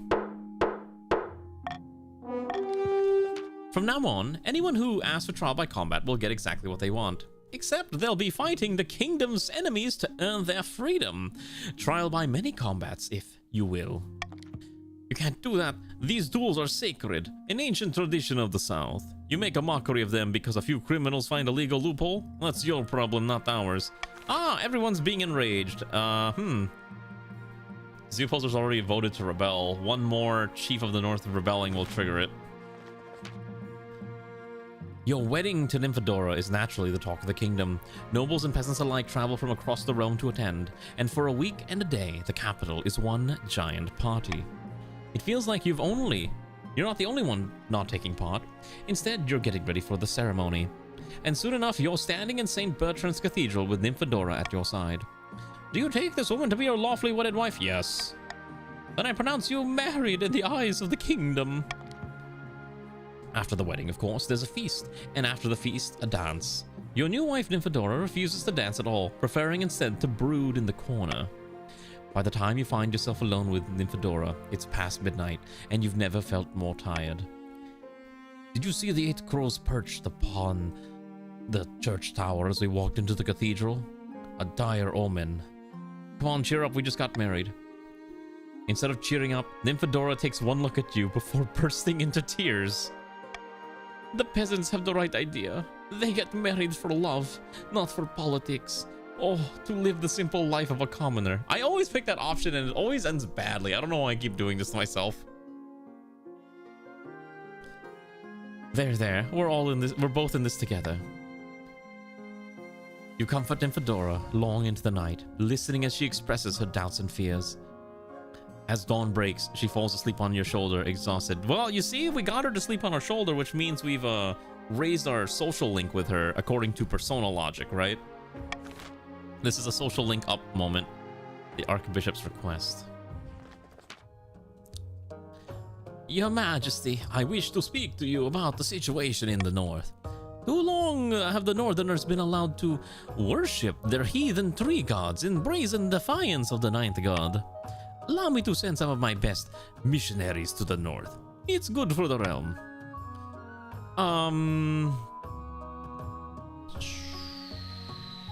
We'll bring it to the council. Of course, Your Majesty, I would expect nothing less. Hello, Kami, how are you doing, comrade? How's your evening been? Or morning, because I think you're all the way on the other side of the world where it's starting to become morning. Alright, should the Archbishop be allowed to send missionaries to the north? Yes or no?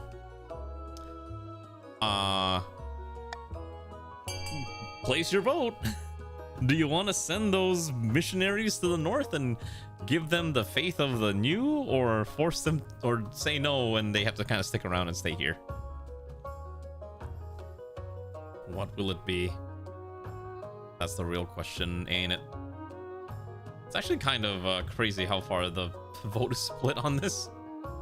It's like a call for unity will trigger. I think it's only like 50% is on one. I think that counts, right? Okay. The answer is no. They'll be sticking around. Well, if this is the will of the council, so be it. I'm glad the council respects our sovereignty enough to leave us to our own business. Gods bless you. Okay, I think I got the northern accent down. And thus ends the spring of 967. The prophesied ninth herald has manifested on Celeste Arth, taking the form of a humble noble known as Zabia, who hails from a farming town in the southern hills. So the Grandees claim. Peasants all over the south are flocking to you, Zabir. I knew you could do it. The plentiful crops have been a significant boon to our economy. Now that is what I call a miracle. Praise be, but this is just the beginning. With him on our side, we will capture the minds of the common folk and lead a holy crusade against the false monarch.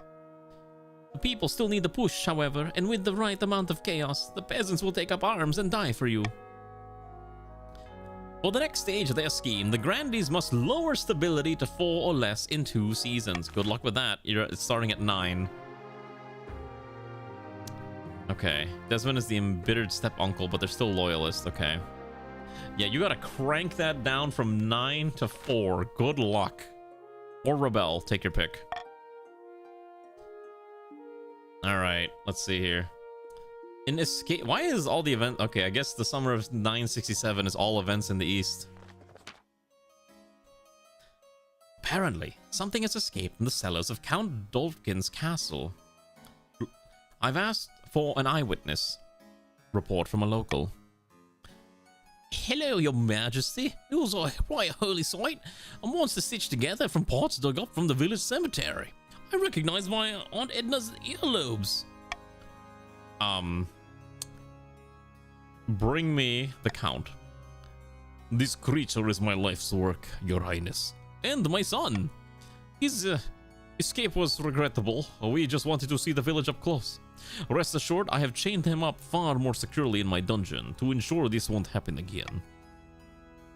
It's too late for that, Count. You and your unholy creation must be burned. It is the only way to cleanse the world of your evil. Alright, what do we do about Dlopkin and his monster? Burn him and the monster. Burn just the monster. The monster can live, but it stays imprisoned. Or free the monster. Wait, why is there a free the monster option? That's so funny. 90% success rate? That's really funny.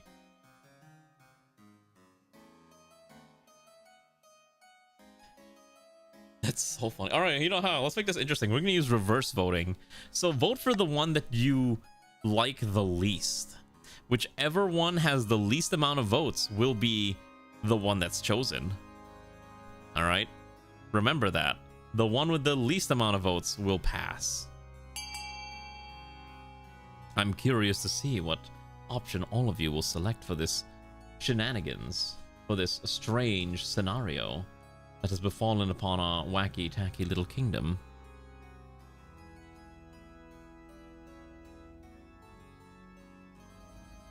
Ooh.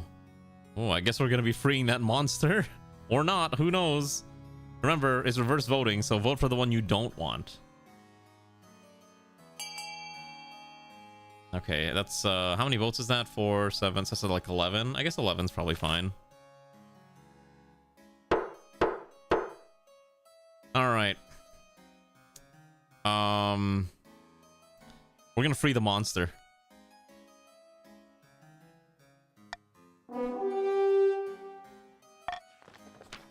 No, Your Majesty, the boy is not ready for freedom. This will end in disaster. The council would free this unholy monstrosity and allow its twisted creator to go unpunished? What kind of message does this send? You're all mad. You'll see. Doom will come to the east. Doom! Unfortunately, the High Inquisitor's words proved prophetic, as the stability challenge was failed. The abomination snaps after relentless bullying from suspicious villagers. It goes on a spree across the east, torching fields and murdering peasants. It is finally brought to justice by an angry mob. The common folk mock you for allowing your soft heart to blind you to common sense. Amazing. Alright, well, stability and authority both went down. And I guess the faith in the loyalist realm has dropped significantly. Yeah, it's literally XCOM experience right there. Your Majesty, a monster has been stalking my farms at night, smashing down the doors of cottages and feasting on the peasants inside. Is this perhaps a child that we just let free? How many victims? Dozens, Your Grace, and only a few have survived the attacks. The survivors tell a garbled story about gleaming fangs amid the mountain of blood-soaked fur. Oh, it's a werewolf. What should we do about the monster in the east? Send the Count's army. Offer a substantial bounty on the monster. We don't care. I feel like we should probably deal with this, and I do want to keep stability up, so I'd say either offer a bounty or send the Counts to deal with it. What will it be? What are we doing? Yeah, I mean, I think we put down your very angry child baby. It's not the... So, what are we gonna do? Yes, Yakumo, how can I help you? We're going to go bankrupt again. It'll be fine. We still have money. As long as we still got cash, we'll be okay. That's all that matters. As long as there's money.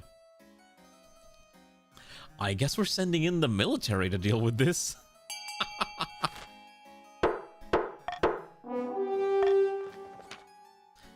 The Count's army dispatches a task force of elite knights to track down the beast. A scout reports back that they found the monster's trail, and you await further news of their success. It did say success, so we'll see what happens. A helping hand. Dimitri, I've had something I always wanted to ask of you. What can I do for you? Surely, as you know, I run a very successful lumber company in these. I thought it was silver. But the current laws are a little restrictive for my trade. Lots of tariffs and regulations. You know how it is. Oh, she had a controlling interest in silver, but maybe she still owns a lumber industry. I'm hoping you could push for some changes in the council. Some cumbersome... eliminating some of the cumbersome quality standards for Eastern lumber. You want me to give the East preferential treatment? It's only fair. The other regions just can't compare with us in the lumber trade anyways. Alright, let's assemble the council. Relax quality standards only on Eastern lumber. Relax quality standards on all lumber in the kingdom. Do nothing. You know what? I hear maybe relaxing standards only on Eastern lumber is perfectly fine, because that would give us stuff in the treasury. So, oh, 10's the highest. Oh, well, you're all free to vote for whatever you want then. What will it be? If we do it for B, trade goes up for all the other regions too. A would give us stuff in the treasury, and C is just the nothing happens type deal, which is also kind of funny. Okay, Josie has joined the Chiefs, which means the Grandies are the ones that are a little behind on population right now. Everyone wants to relax quality standards on lumber. We're probably going to have houses collapsing. Houses are going to collapse in the near future. I can feel it already in my bones. Can't believe you're just letting this happen. I should have known those ingrates would vote against me. The relaxation of standards all across the kingdom has the result of lowering production costs and boosting the economies of all regions. Unfortunately, it also leads to a lot of collapsed buildings and avoidable accidents. Ooh, trade is going up, which is exactly what I'm looking for.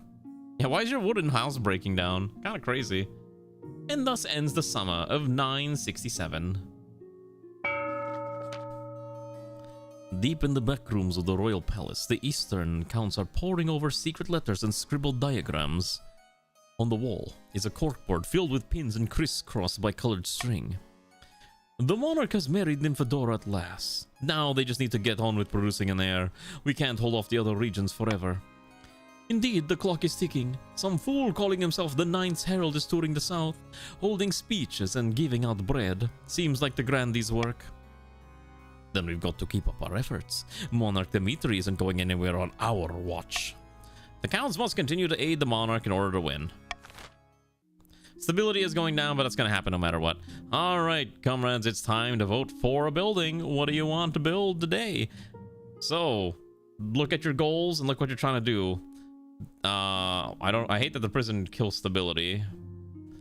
And I am not spending my money enough for the treasury to go up above enough. So, vote for your building that you wish to bid for. You could also try to improve your own regions if you'd like by spending money in that regard. Remember, you always want to try to outvote or outbid other people's production if you can. Ooh. Sorry, I'm just stretching real quick. Oh. My back is like killing me because I sit in a chair all day for work, and it's like I need to walk more too. Ooh. Fun, not... Yeah, this is a funding experiment, so... Right now, it's that fortress and that prison. A lot of people really want that prison built, which is also kind of funny. It's really funny because Yakumo is also the richest noble right now. The prison bidding war is insane. Is it going to be there? It looks like it's gonna win. Okay. Time's up. The prison and the aqueduct have both been constructed. Yeah, the Southerners are trying to ruin the stability of our grand kingdom. Isn't it annoying? Although they themselves are on the verge of rebellion. About your heir. Your marriage to Nymphadora has grown quite stale. You know, you get along well enough, but you made some good memories, but there's just no spark. She cares more about maximizing profits than your happiness. But spark or no spark, you still need an heir. Congratulations are in order. The royal wedding was a magnificent affair. But there's something still missing. You need an heir. You need someone young, whose loyalty is assured. A child of your own will do the trick, even if they're a bastard, or the youngest of your many cousins. We will have a child together. Alright. Give you a month so you can get down to business. Alright. The knights return from the eastern adventure. Your Majesty, we found the eastern monster feasting on the remnants of some unlucky peasants. It lopped away before we could kill it, so we followed it at a distance. And what happened? The beast made its way back to a grand keep belonging to Count Lopkin. Before my very eyes, I witnessed this colossal, bloodthirsty beast transform back into Count Lopkin. His servants washed the blood off and took him inside. I'm sorry, what?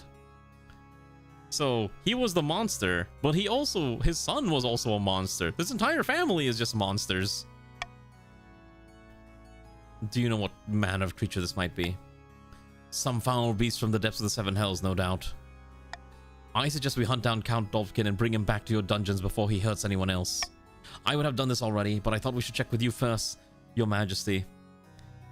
Do we just force it to happen? I think so, right? Like, this is just a creature. Maybe this is not a vote. Maybe this is a capture him and we'll deal with this. Yeah, go bring this weird creature back. Very...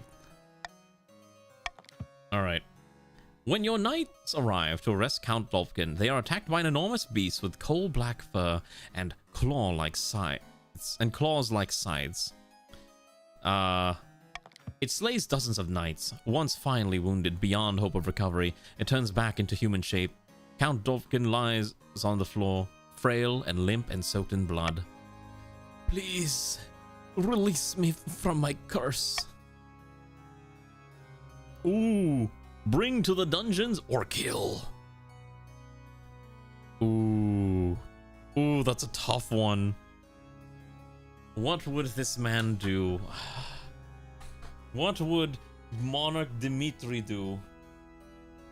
Kill the beast? Or do we just bring him to the dungeon and maybe we can continue this plot thread? Bring him to the dungeon. He is part of our faction. Your Highness, we can't... Your Highness, we can't allow this dangerous beast to live. You place us all at risk. Quiet, fool. Count Dolken may be a monster, but he's still of noble blood like you or I.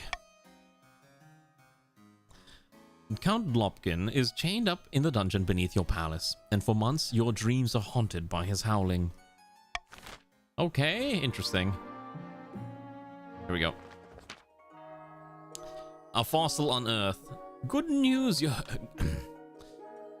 Good news, Your Holiness. The new prison is already filled to the brim with cutthroats, burglars, and homeless. Why, it's going so swimmingly. We've even started working on a new wing. Though, there is a small problem. While digging more foundations, builders found bones in the rock. From the size of the things, the beast they came from must be larger than the prison itself. I'm gonna regret it. Oh, trust me, I'll probably regret it for sure. Like a giant spooky skeleton? She lowers her voice. The buildings are saying that it might be a flying reptile? No one dares say the name these days. It's been 700 years since a dragon was seen in the kingdom, and back then, it was catastrophic. What should we do about the bones? Don't mess with the dragons, abandon the prison entirely, excavate the bones, carry on, who cares about some fossils?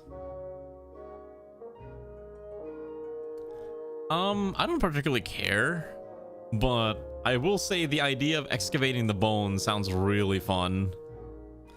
So, I think we should all excavate the bones. We get some stability if we do, or if you all do like whatever's 50% or more, so high chance we get some free stability. I am actually kind of curious about this like dragon bone plot line. Although it seems like a lot of people don't care and just wants to get rid of the bones anyways. You need to bounce the vote to avoid the unity. Exactly. See, it's a little trick to prevent you from succeeding. I know the blue guys, the chiefs still have to try to force me to get more money, but that's proving to be a very difficult task as well, isn't it? Is it really going to be even? No, it's not. Okay, never mind. Immortal and Galaxy are the tiebreakers.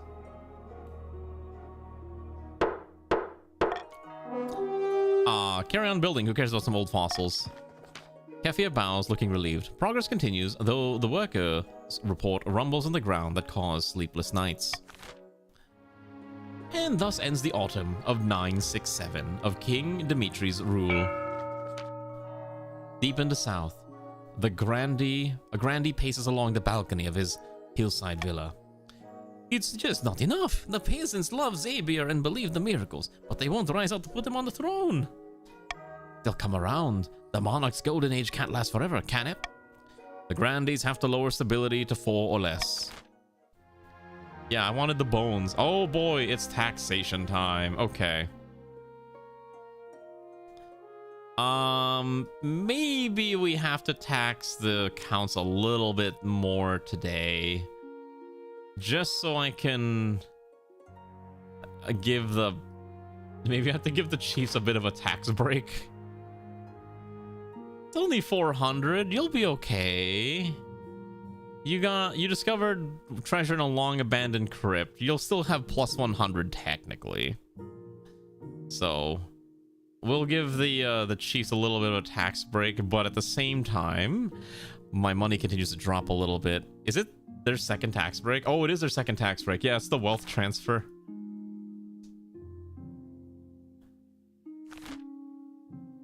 It's fine. This is my tax break. This is what I'm declaring. I need you to not be so mutinous. All right. A howling from below. Where's your tax break from being grandees? Never. Ever since you locked up that accursed eastern monster in the dungeons beneath your palace, your dreams have been filled with howling.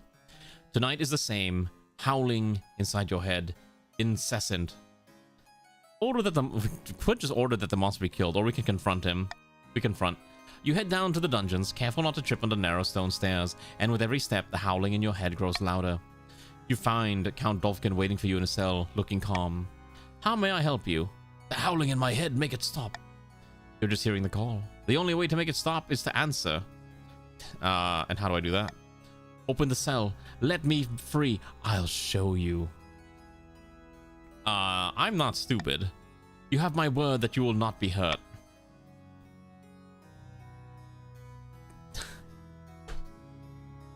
I feel like this is a easy way to die, but would truly one of our counts kill me when they're trying to support me? It's unlikely, right? Like, I feel like the count wouldn't try to kill us. But it's true, he and his son did kill people.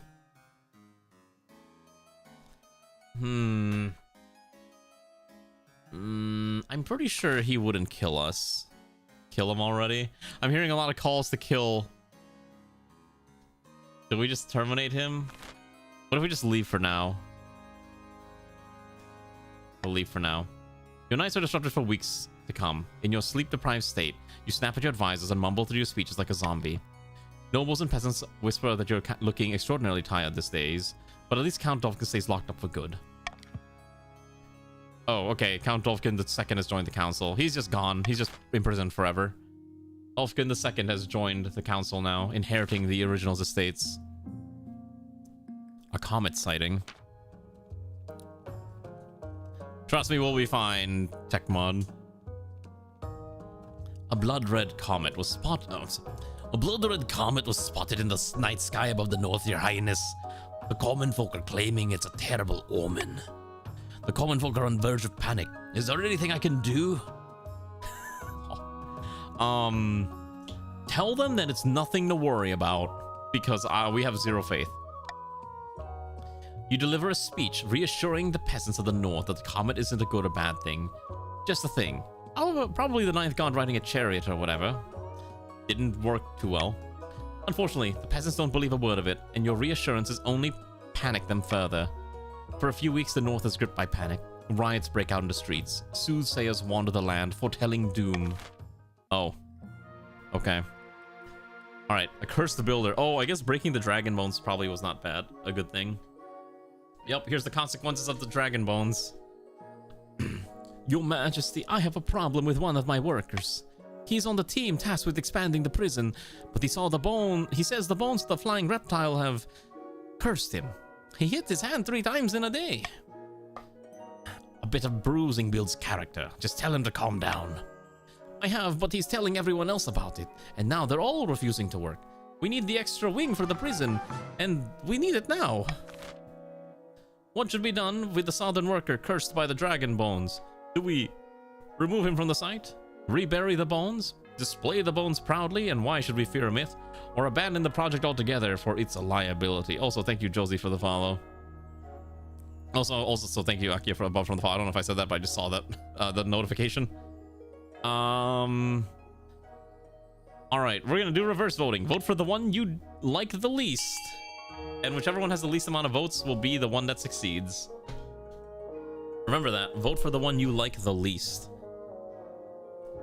The lowest vote wins. I like throwing these curveballs because it's fun. It's interesting to see how you all act once a curveball is thrown your way. I think it's amusing. So far it's either it looks like we're gonna remove the guy from the site and just call it a day.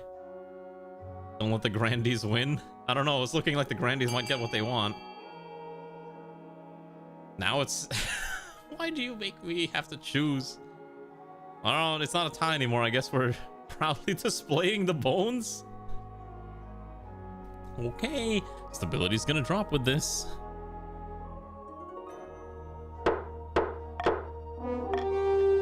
The vast bones are placed for all to see beside the prison. Superstitious rumblings spread through the kingdom. Should the monarch and grandees really tempt fate like this? But the people's fear also sparks fascination, and visitors flock to the south. And thus ends the winter of 967. Okay, time to change these. I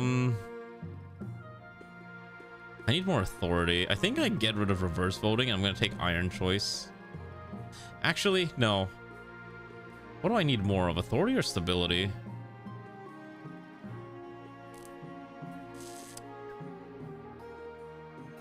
I guess this is fine. I'm gonna keep Veto forever because Veto's like so good. Alright. Well, at least no one's rebelling yet. Although they can choose to rebel, it's unlikely that they will. Let's do Noble Kidnapped. Your Majesty, the loyal and noble chief's son has been taken hostage. And what will the kidnappers want with them? It's some criminal organization. These horrid miscreants demand gold and safe passage to Ashmead in exchange for son's return. Chief's son is being held for ransom. What do we do? Ignore the letter or send the northern troops after the kidnappers? You know what we should do? We should send the northern troops after the kidnappers. You should totally vote for B. Let's go save son with the military. Is that not what you want? You want to save your fellow nobles? Would they not vote for you should something like this happen similarly to them? That's right. Vote to save the noble. Or yeah, we save our own. We save our nobles. Excellent. Yes, keep voting. Yes, yes. All right. Stability goes up. Excellent. That was all part of my plan. The outlaws are no match for the North's forces, which rush to Sun's aid. Stability has gone up, defiance has gone down, and authority has gone up as well. You were kidnapped, yes. Hello, Infidave. During the raid, the northern fighters even recover a hoard of gold and gems shared between the treasury and the chiefs. So the treasury goes up, and a lot of the chiefs get a lot of money. Interesting. A city in flames. Sun has been rescued. That's what mattered the most, I think. Your Highness, there's been a terrible fire in the city of Aranjar. Where once there were buildings, there is now a field of smoldering ash. Dozens of peasants have died. Oh, what caused the fire? I don't know how the chiefs are the richest people. They've somehow... Well, to be fair, I did give them like 2 tax breaks, so that probably helps a lot. Some wealth... Maybe we're done doing wealth transfers to them. A warehouse was storing lamp oil unsafely and in immense quantities. The owners were in the middle of haggling over prices when one of the merchants lit his pipe. The absolute idiots. I was hoping the council might unlock some funds for the treasury so we could rebuild. Rebuild the city exactly as it was, offer no help, or introduce warehouse regulations so this can never happen again.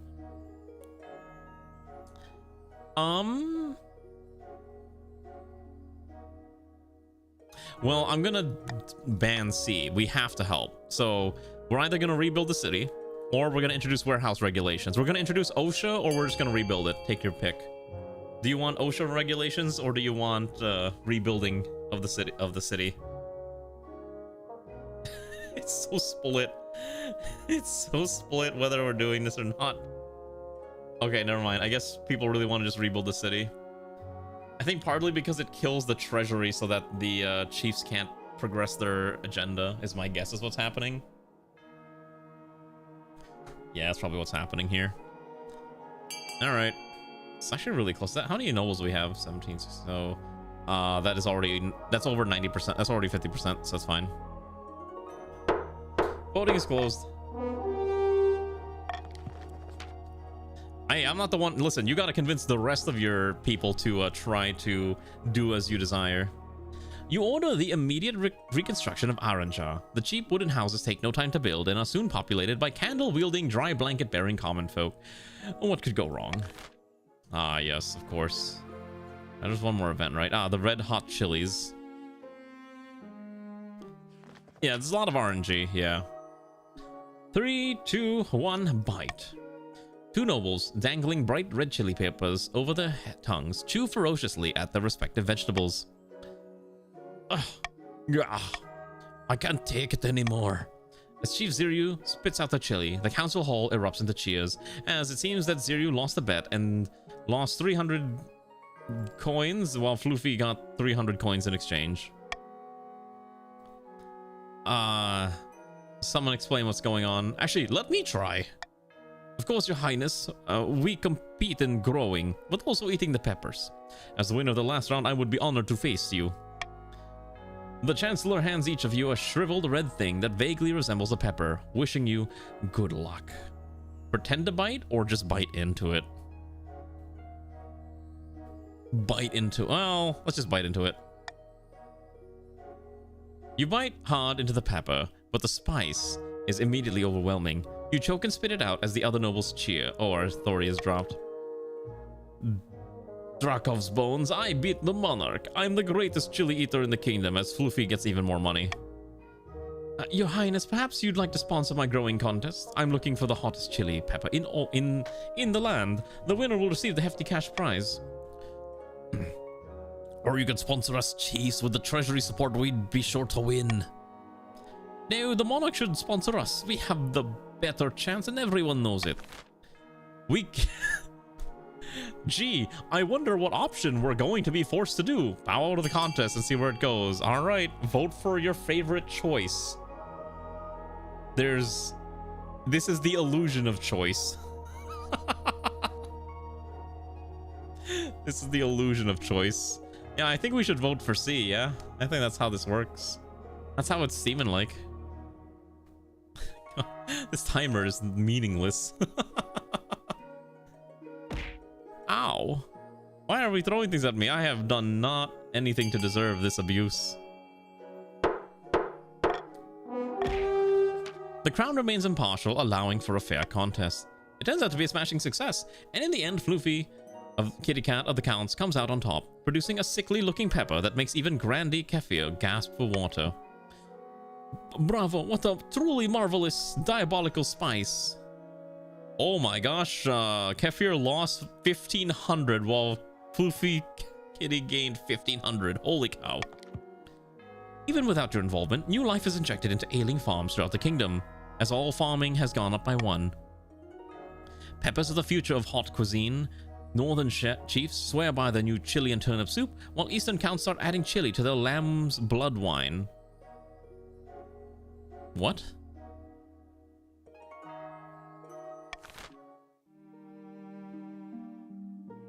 I'm also confused by that last line, but I'm not going to question it. And thus ends the spring of 968. Alright. Everyone's still okay. Still got to produce an heir. Oh, bankruptcy looms. Okay. The treasury's almost empty, Your Grace. What do you suggest we do? Aside for raising taxes, we have precious few options. We could get a bank loan, sell off the jewels, or perhaps crack open some of the tombs. Alright. Well, we're not going to make more money this time. That's a bad idea. Taking a loan would kill our authority. I think we just crack open some tombs.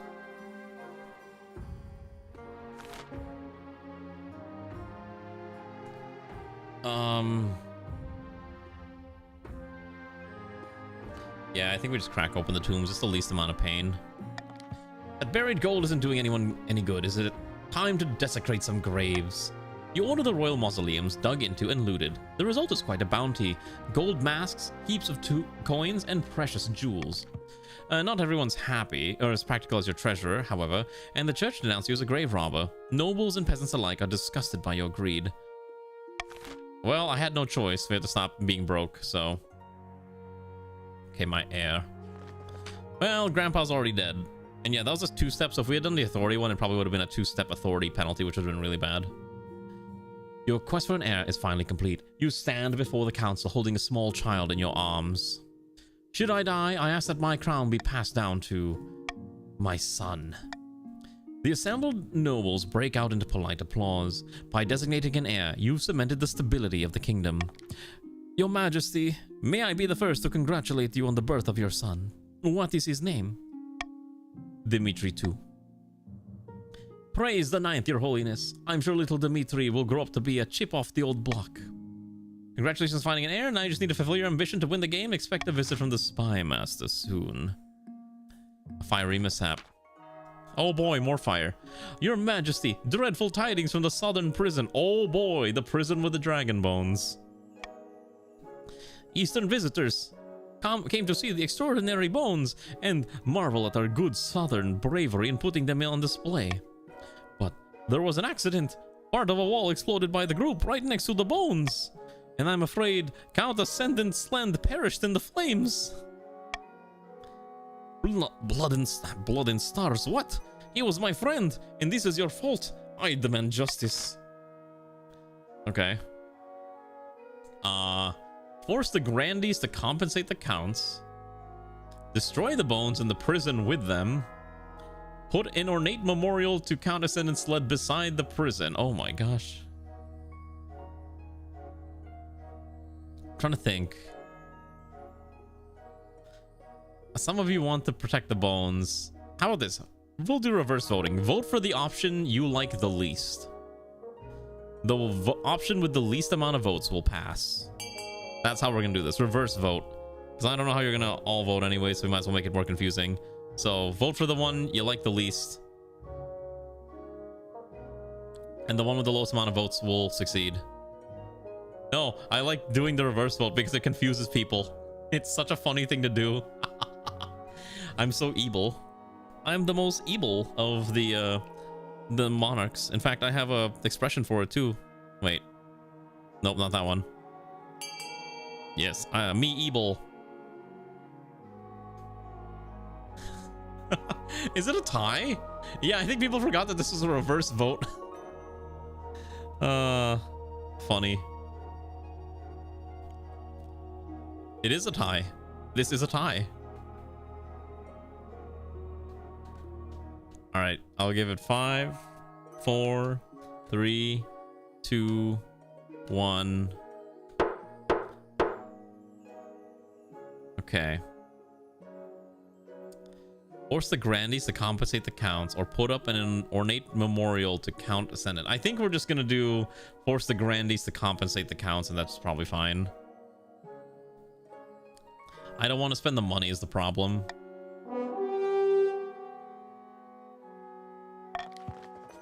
I mean, there's, yeah. Okay. Some grandees have had their wealth decreased. Ascendant has died and has been reborn as number 2. Okay. It's fine. They haven't rebelled yet, so it's okay. Back at Chief Ranu's clan hall, the chief's plot is finally picking up pace. The villagers are getting rowdy, and it's all thanks to us. Now they know how much of their wealth the monarch's hiding. They're itching to get rid of them. Wait, why rebel? I haven't done anything wrong yet. Listen, I'm trying to be a fair and just monarch, okay? Careful we don't get them too riled up, mind you, or they'll start asking questions about our wealth as well. Aye, now it's time to incite some real chaos. Show them the monarch Dimitri's not only greedy, they're utterly incompetent too. For the next stage, the chiefs must reduce the stability to 4 or less. It is time for the auction. What do you mean I failed at politics? I think I'm still fine. I'm still alive. The kingdom is still alive. You have to continue putting your faith in my strategic abilities, okay? It's okay. The chiefs are still a little... Listen, it was just 1 step. It's okay to let them have 1 step, okay? 1 step is not going to kill us. All right. Begin the auction. Would you like fortresses, libraries, cathedrals, prisons, theaters, or thieves guild? But yeah, I'm always of the opinion, well, now they have the same goal, but I didn't know they were gonna have the same goal. You want to stop them from getting it, then you might want to fund some other buildings to make sure that the prison cannot be built ever. I think that's actually the first step for the and plus I didn't know that the chief's goal was going to be this one too. Listen, things happen. We'll adapt. Is it all the same? Wait, what? Really? I actually did not know that all plots are the same.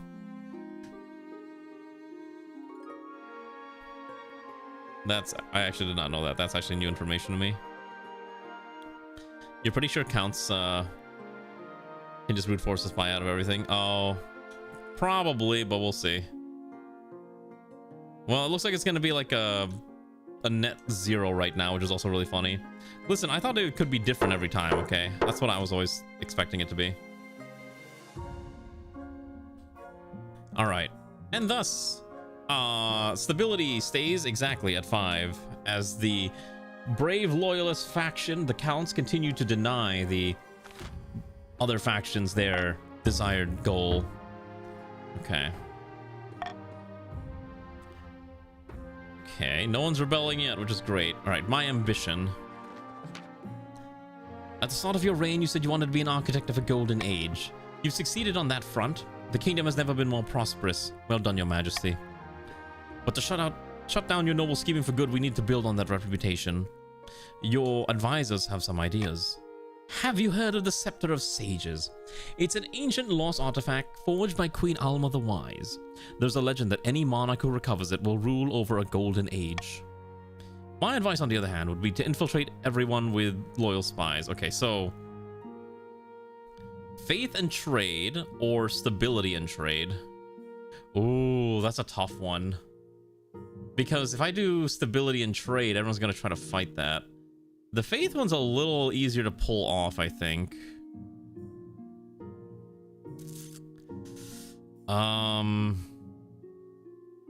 Recovering the Scepter of Sages sounds kind of cool, actually. Let's go recover the Scepter.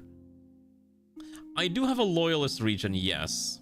But it is also, like, hard when there's two factions trying to kick stability down as fast as possible.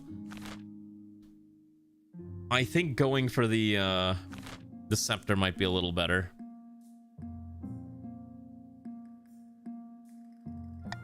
A wise decision, Your Majesty. I'll begin sending out adventurers to track down the Scepter's location. But adventures aren't cheap. You have to raise the overall faith and trade as much as you can, and you can't have an open rebellion among the nobles.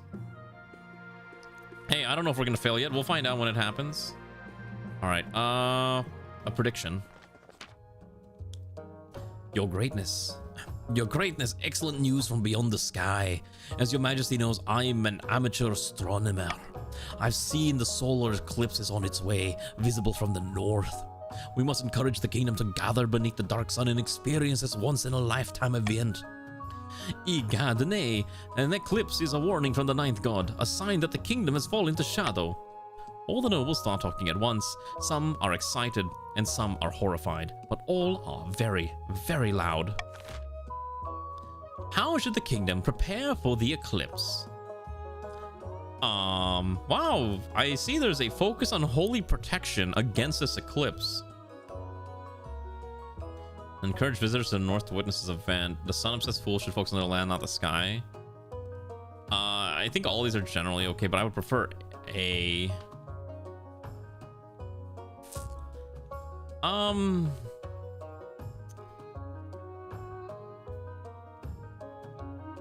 We should all vote for A.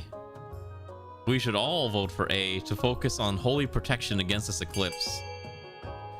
Yes, you definitely want to do A. Your king is telling you, your great monarch is saying that A is the best option to ensure a long and stable kingdom and long life for us all. Holy protection will keep us safe from the horrifying nature of this eclipse. Is that not what you desire? That the kingdom should be stable and all is well in this land? Ooh. Oh no! Alright, I guess I have. Alright. Shoot, alright, dang it. Alright.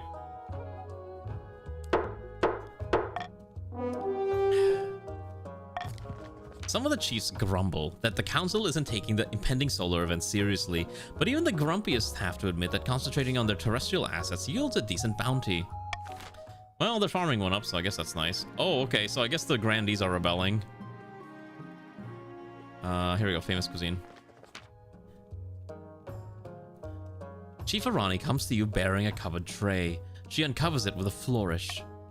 Chief discovered an ancient recipe for pickled herring in the library and started selling it at the entrance. Everyone loves the stuff. Your Highness, would you like to try some? Sure. The herring is so pungent that you lose consciousness for 3 minutes. When you regain your consciousness, you find Arani watching you expectantly. Delicious. The gods are good. I'm delighted you enjoyed it. Trays of pickled herring are carted out and served to the assembled nobles. Many are enthusiastic, but Grande Akia shakes her head in disgust. Did we just find that one, like, tinned fish from, was it Sweden or Finland? Dreadful! How could you bring this to us? It tastes like urine. How dare you! You insult the pride of the chiefs. Your Holiness, please have this dreadful stuff taken away at once. Should this northern delicacy be spread across the kingdom? Promote the northern pickled herring as national food? Hire the original chef to work in the palace? Leave the pickled herring in the north where it belongs. These are all very weird options. I I'm gonna tell you right now that we're not going to do this middle one or this bottom one. We're either gonna, yes, surströmming, that's the one. So either promote the pickled herring as national food or hire the chef to work in the palace. Those are the only options you get. What will it be, comrades? Would you like to have pickled herring as national food or hire the chef to work in it? I guess we're promoting pickled herring as our national. I think surströmming is actually pickled herring, isn't it? Surströmming. Let me Google this. Actually, I'm actually curious. It is actually. Surströmming is actually fermented Baltic Sea herring. So this is basically what it is. Hunger for a pickled herring spreads, and the library becomes a culinary landmark. Chefs make pilgrimages there to learn the recipe, and the dish is soon a staple all across the kingdom. Oh, okay. You're served pickled herring for breakfast, lunch, afternoon tea, dinner, supper, and even the occasional midnight snack. You can hardly turn around without smelling it. You'd absolutely kill for a nice plain apple crumble. The chiefs do not have enough to rebel. And thus ends the autumn of 968, with the Grandees beginning their rebellion.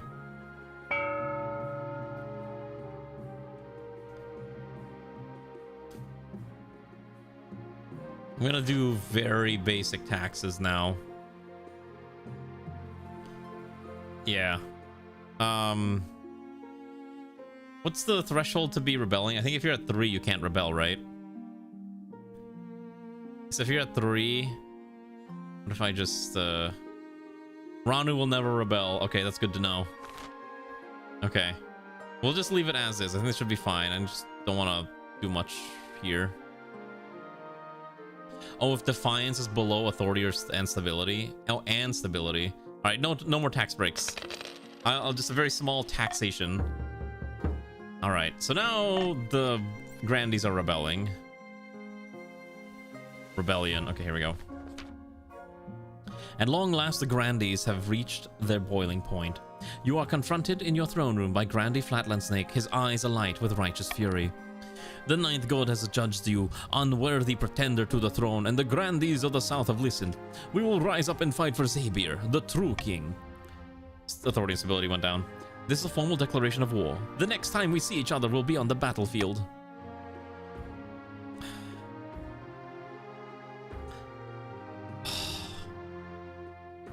The problem is our authority's already really down, so I can't really lower the authority anymore. Seize him. Come along now, traitors, get the chop.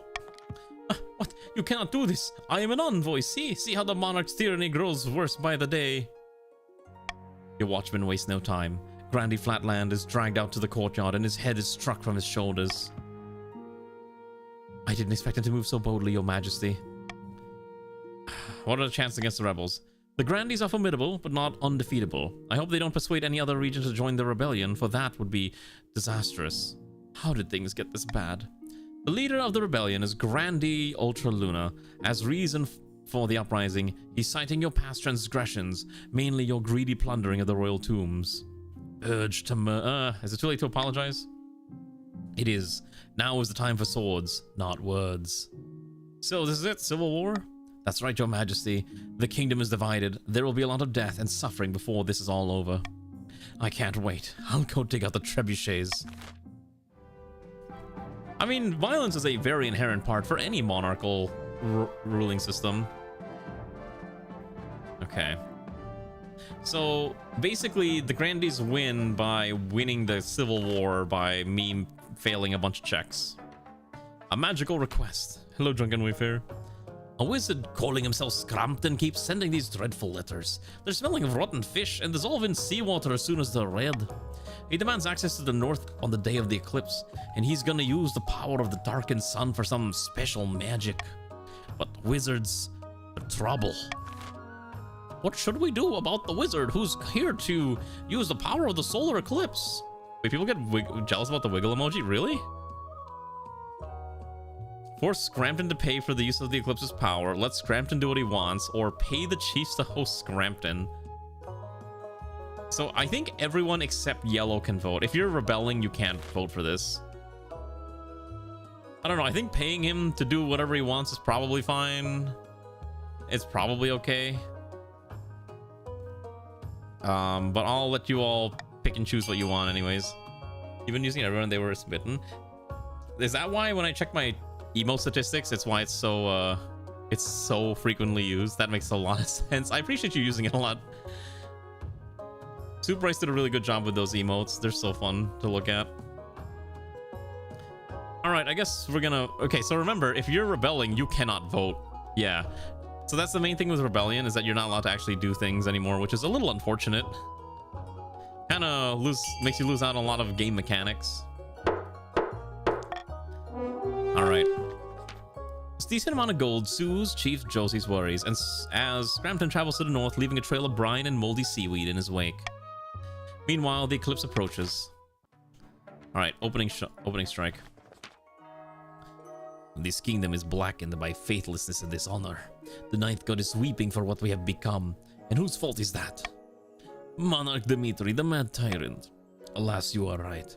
We have no choice but to raise our banners, march on the capital, and install a better ruler. Someone like noble Xavier. The north shall rise again. Hi, Garm.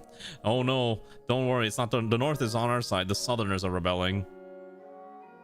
Alas, you are right. We have no choice but to raise our banners, march on the capital, and install a better ruler.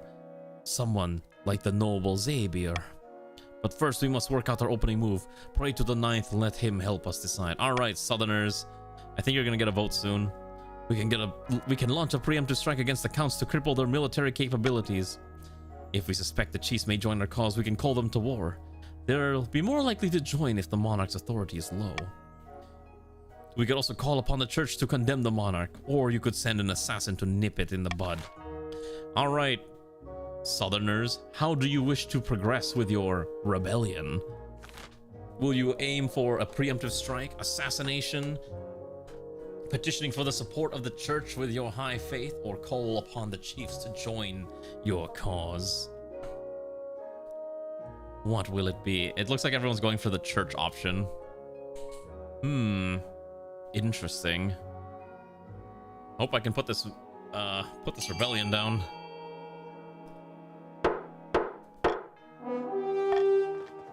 Thank you for... Oh, they succeeded the faith challenge. Thank you for meeting me with your holy... Thank you for meeting with me, your holiness. Your message was most heartfelt. How could I turn down those in need? We are all the ninth god children, after all. Oh, I couldn't agree more. And on that subject, the church has been suffering lately, hasn't it? The monarch hasn't been giving you the support you deserve. Alas, it is true. The monarch has strayed far from the light of the ninth. It breaks my heart, but a monarch with so little concern for the knight's kingdom's spiritual health can scarcely be considered a monarch at all. Now, Xavier, on the other hand, if he ever finds himself on the throne, he would be sure to make a substantial contribution to the church's coffers. Now, you know I care not for money. I only care about what's best for the kingdom. And what's best for the kingdom is a monarch who cares about the church. I'll lend you my full support gladly. Thank you, your holiness. Now, go with God. Fortunately for the monarch, the power of the church has waned so much that even the news of the archbishop's stance is met with a collective shrug. Hello, Xanth. Good evening. And thus ends the winter of 968. We're getting Offkai. Are you at Offkai? How's Offkai been? I think we'll just keep these the same. Well, they're currently rebelling, but that's fine. So they need to get 5. So remember, the rebels need to get 5 victory points, and the loyalists need 5 victory points to terminate the rebellion. All right, mustering an army. Along the southern border, countless swords flash in the blazing sun, prayers fill the air, and the Grandee's troops are gathering in vast numbers. By the grace of the ninth, we have assembled an army to strike fear into the heart of the false monarch. What is next? Next we march, but not yet. First, we must ensure that we've called upon every resource at our disposal, and on that subject, I've considered several proposals to further bolster our army for the trials ahead. Okay, so, Southerners, how would you like to boost your military? Mercenaries? Conscript the peasants? Call upon the Holy Order of the Ninth? Or your current army's fine?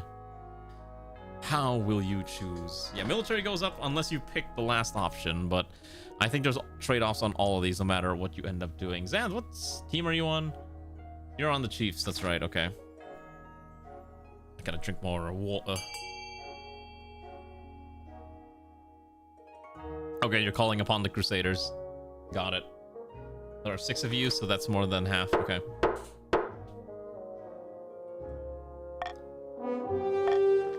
Oh, there's no trade-off because they already endorsed the rebels. Got it.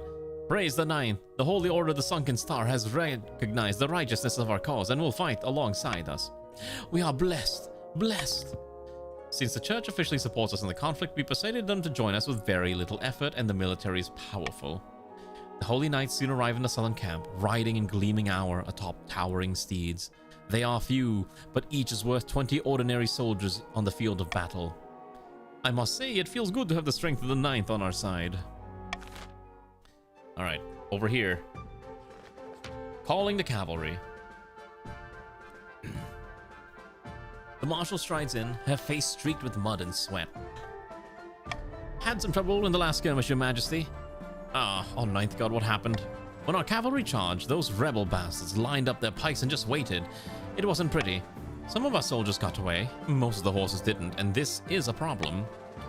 I've been exchanging diplomatic messages with the Ishmedan Empire. They're willing to donate war thoroughbreds to the cause. It's in the interest to keep the kingdom's leadership consistent, Your Majesty.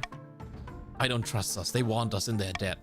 I suggest we send scouts into the southern territory and steal horses from their foremost equestrian, Grandi Ultraluna. That would be dangerous, Marshal. Perhaps we could purchase the Count's horses? Drunken wayfarers, decent herds? All you want is handshakes and greasy palms. This is war, not a country fair. Okay, so we have to vote. How do we want to progress? Do we ask Ashmead for help, pay drunken wayfarer for horses, or steal horses from Ultraluna? That's a super low chance. Possibly. I don't know what the chief's second step is, but you gotta help win the war first. Yeah, he's probably gonna reduce authority. It's gonna be the problem. Alright, I will let you all vote. You can't take away your horse. I'm not even gonna bother trying to take your horse away. What will you do, comrades? Pick your choice. And totally ignore the fact that I triggered vote for call for unity. We must be united in these trying times.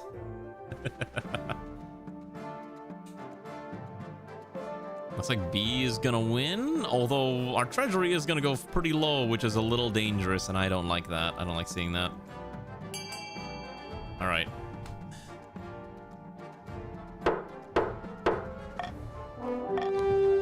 Drunken Wayfarers all too eager to provide their horses for the war effort, and the cash doesn't hurt either. Oh my gosh, Drunken Wayfarer got a lot of money. Soon after, the horses are brought to the capital. The marshal takes them out for their first skirmish. I wasn't sure if these eastern horses would be right for our situation, but they're really decent. We surprised the enemy and they scattered like the cowards that they are. She bangs a fist on the table for emphasis. Servants scurry to pick up the scattered papers. A great battle. Vast armies darken the landscape like the shadows of clouds. Flags are flying, drums are pounding in rhythm with the marching of boots. The kingdom is gripped with civil war. At least, that's what you imagine. Most of your time is spent in the safety of your palace, poring over a giant map with your marshal. Your Majesty, the army of the south is advancing on the capital, led by the treacherous cur Grandi Ultraluna. And I've received word from the commander of our loyalist forces in the east. If they march now, they'll intercept the Grandis in a matter of days. Alternatively, they could join forces with the army of the north. It's risky, but together they'd have a higher chance of defeating the cursed Grandis. What are your orders? They should join forces together. Very well, Your Majesty. I'll relay your orders to the Count Drunken Wayfarer, the commander on the field. Yeah, see, I try to be sneaky with that call for unity, and that's the secret. See, I'll just be like, just gotta quickly press this before any of you notice. Hopefully they do as they're told. God knows treachery can thrive on a battlefield. We have our orders, but should we follow them? Should the counts obey the orders and send the east or all orders and link up with the chiefs, hang back and let the rebels march to the capital without challenge, or defy orders and send the eastern army to fight the rebels? This is only the counts that are allowed to vote. What will it be? What will it be, comrades? Ah, you will follow orders and go link up with the chiefs to create a grand army to work together so that we can defeat the enemy. The counts are obedient, and it's great. The whole city holds its breath. You stew in your palace on waiting for your marshal's return. Finally, she arrives at your throne room, looking perfectly composed. Your Majesty, as you ordered, the counts have turned the army around to link up with the chiefs. All according to plan. Indeed, Your Majesty, let's hope this plan is sound. The grand army of the dynasty indeed. We will prevail. That's the spirit. Now I must really be going. I have a lot to take care of. Over the next few weeks, it becomes clear that the Eastern Army's retreat has given the Grandees free rein to pillage and plunder the East. The rampaging troops descend on the farms like locusts, taking everything to feed thousands of hungry soldiers. Meanwhile, shops, churches, manors are plundered, and the stolen loot is shipped back to the south. Ooh, that trade cratered. But while the East suffers, the Eastern forces successfully link up with the chiefs. And now the joint army of the counts and the chiefs rush to meet the Grandees in open warfare, and the winner will either end your reign or preserve it. And thus ends the spring of 969 in the middle of a dire civil war. Okay, so that's fine. Yeah, my heir still needs to succeed us, obviously. Okay, we have 1 victory point for the Loyalists, none for the Rebels for now. Alright, ooh, honestly this one, Wizardly Power. We let that wizard in, remember? In the capital, the solar eclipse does little except make the day a little grey. But the north is a different story. Your greatness, it was glorious. Scrampton stood beneath the dark sun, and when he stretched out his arms, he was engulfed in a tornado of salt water. But he just stood there and laughed. In the end, the water vanished, and more shells and coral erupted from his flesh. But he drew oyster pearls from the earth with a mere nod and handed them over as a reward. And the chiefs have gained some money. The chiefs are really, really rich now, I'm just gonna say. Wow, they have a lot of money. In the end, the water... excellent work. That's not all. Scrampton traveled to the south and set up in Merona's tallest church, saying it's his new tower for experiments. I hear the fields around Moroni have been turning to ash and ichor rather than them than us. That serves those rebels right. Okay, well, the wizard went to the south and immediately burned some of your crops, so... that's a little... that's a little unfortunate for the rebels, I guess. Alright, what's this one? Sickness spreads. Your Majesty, a terrible sickness is spreading among my troops in the east. What kind? We've done a lot of digging, a lot of latrines, and a lot of graves. What can we do about it? If we let the disease run its course, we'll have lost a lot of soldiers we can't afford to lose. But I'm not sure how much we can do. Perhaps the council can see a way forward. We don't have money for this. Quarantine those who are injured or do nothing to spread the stop. I think basically the only option is basically try to quarantine them, right? Although if we fail, we probably lose a lot of authority. So maybe the correct option is we just do nothing and just lose some of our military strength. I will let the council decide. Everyone who's not a rebel is free to decide what they believe to be the correct option. Should we quarantine them, or should we simply do nothing? Do not disease your Uma. I cannot disease your Uma. Your Uma Musumer. Sorry, I'm just checking something real quick. Looks like everyone's kind of on the same page of quarantining the disease in order to leave it. Yeah, this is gonna go poorly, isn't it? We are quarantining the disease. You order the disease soldiers quarantined in a separate camp, and the rest are marched off to a safe distance. Unfortunately, many healthy soldiers were actually lying to save their own skins, and the sickness flares back up among your healthy troops within days.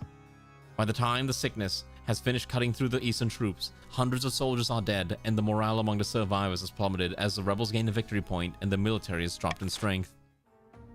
The final battle. A month ago, battle was averted, but that battle cannot be postponed forever.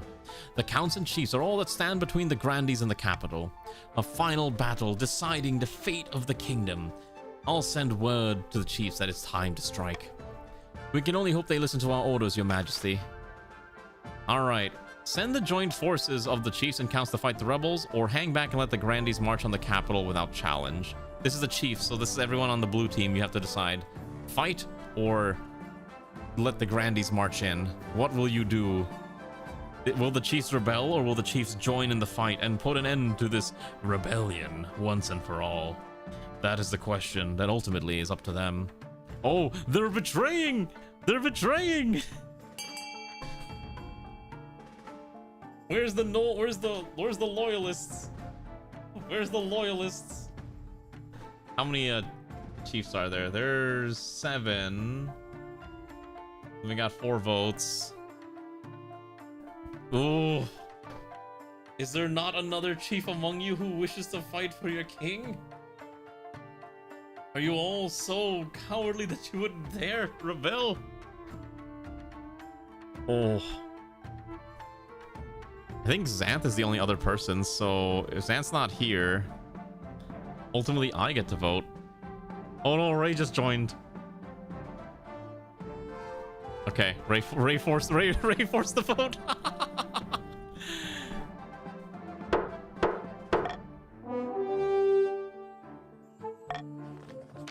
When she finally returns, she strides into your throne room with a triumphant gleam in her eyes. Let's see. Marshal, report.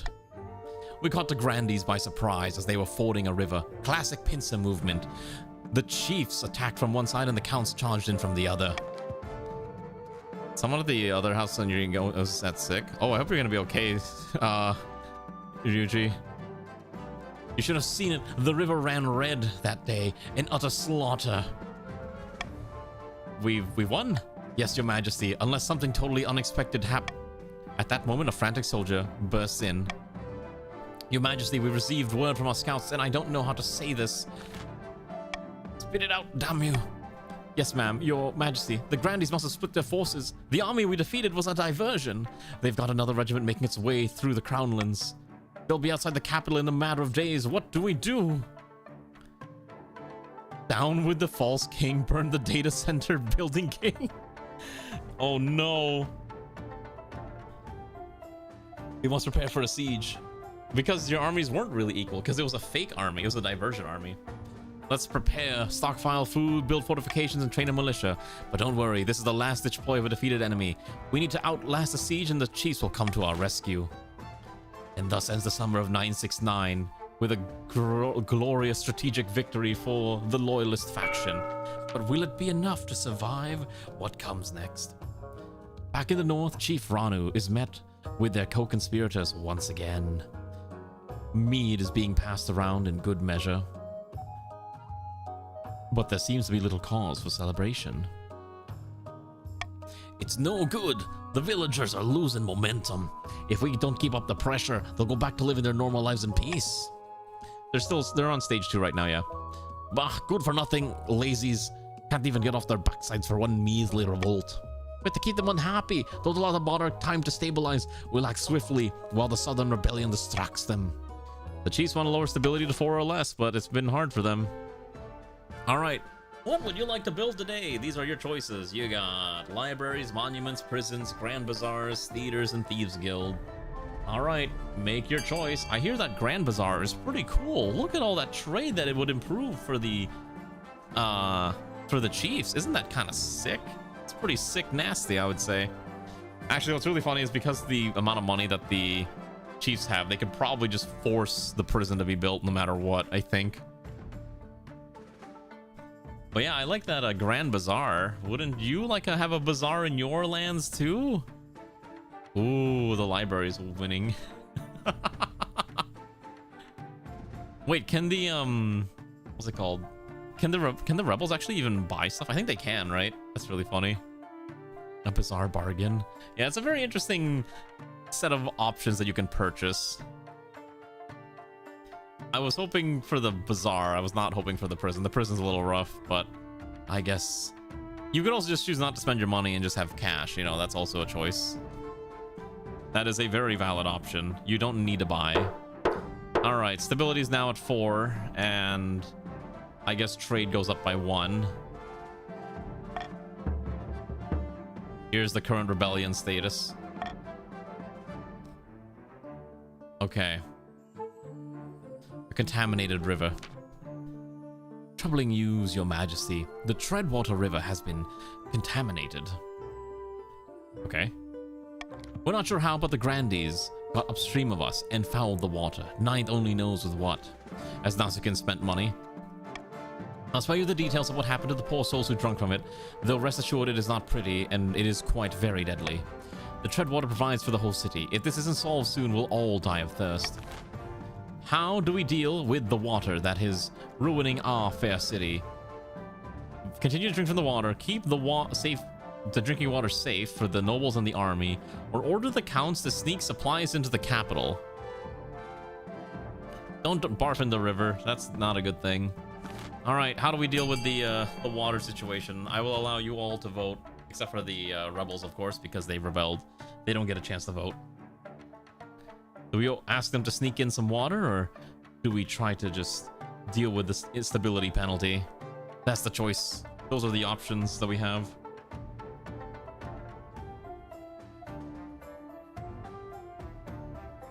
Ugh. It looks like we're going to be ordering the counts to sneak some water in. It's a little risky. Oh, yeah, it's going to be a little risky, but we can only hope.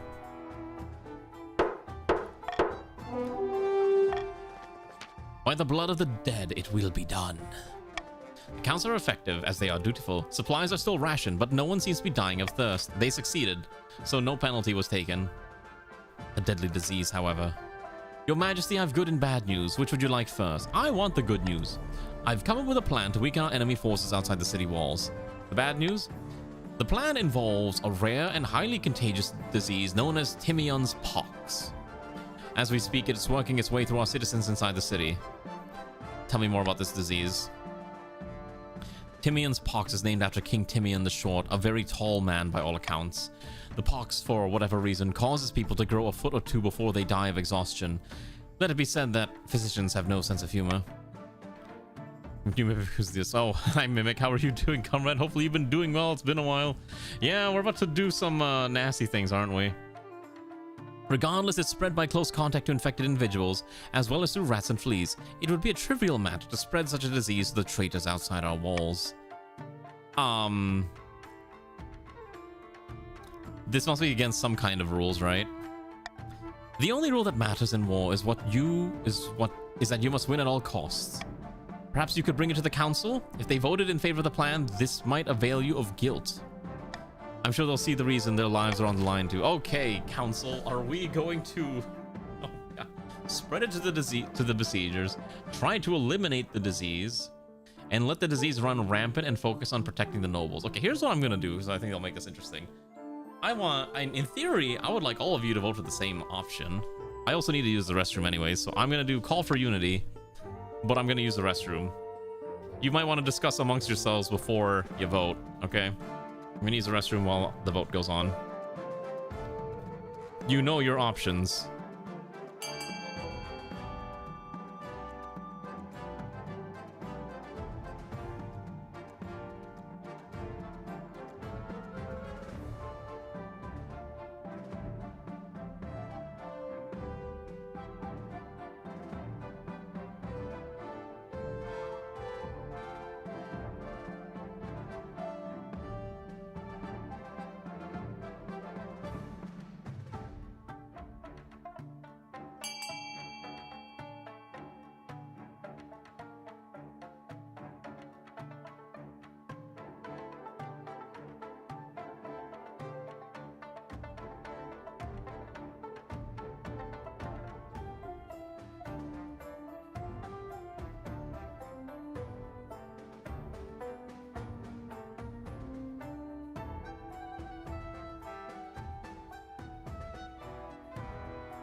I see the option is to try to contain and eliminate the disease. That is what we've all voted on.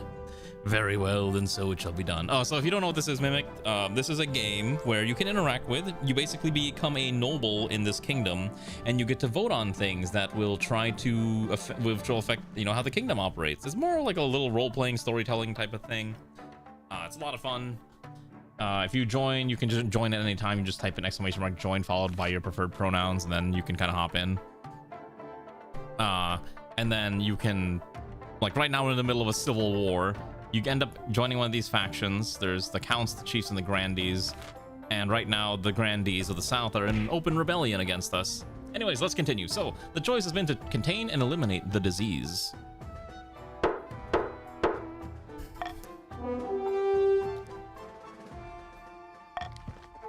The citizens of the capital are now your primary concern, and so you divert your attention towards them. Stability went up. Okay. So it sounds like we succeeded. In the end, the outbreak within the walls is more or less completely contained. Stability goes up again. Your citizens are spared the worst effects of the disease, and you are hailed as a hero. But the siege continues, and your enemies are strong as ever. Stability keeps going up. Yes. The grandees march through the crownlands, pillaging and burning.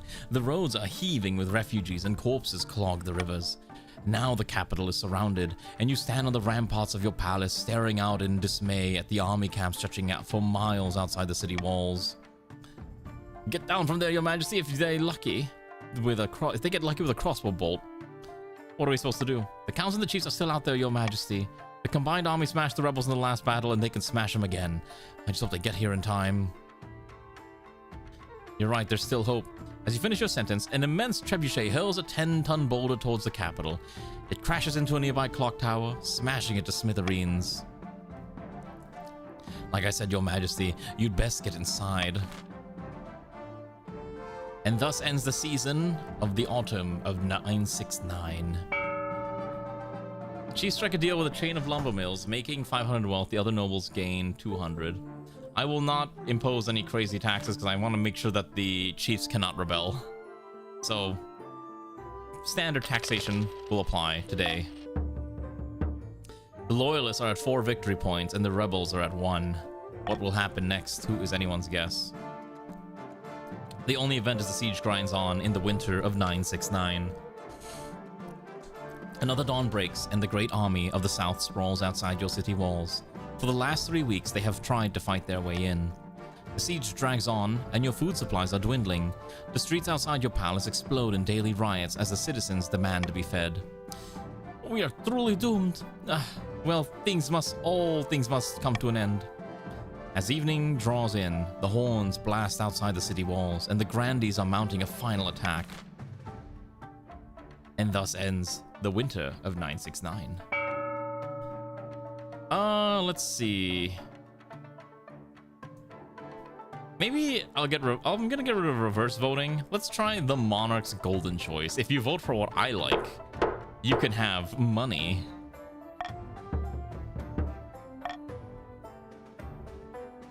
A grim dawn. The sun rises on a city in turmoil. The grandees began their assault last night, and you've heard nothing outside but screams and howls and the clash of blades since. Half the capital is in flames. Soldiers rush back and forth, shouting panicked orders, and you haven't seen your marshal since the night before. Perhaps she's already dead. Your honor guard are in the streets outside the palace, building a barricade and organizing last-ditch defenses. Vital work, but you're vulnerable without them by your side. The royal court is empty except for you, your wife, and your son, cradled in the arms of his nanny, and his crying is giving you a headache. I've accepted my death. You should do the same, my love. Where there's life, there's hope. I like this answer too. Why are you always so damned miserable? There's life, there's hope. Whatever you say. Your delusions help you cope, so I won't argue. Your Majesty, you must see this. Follow me.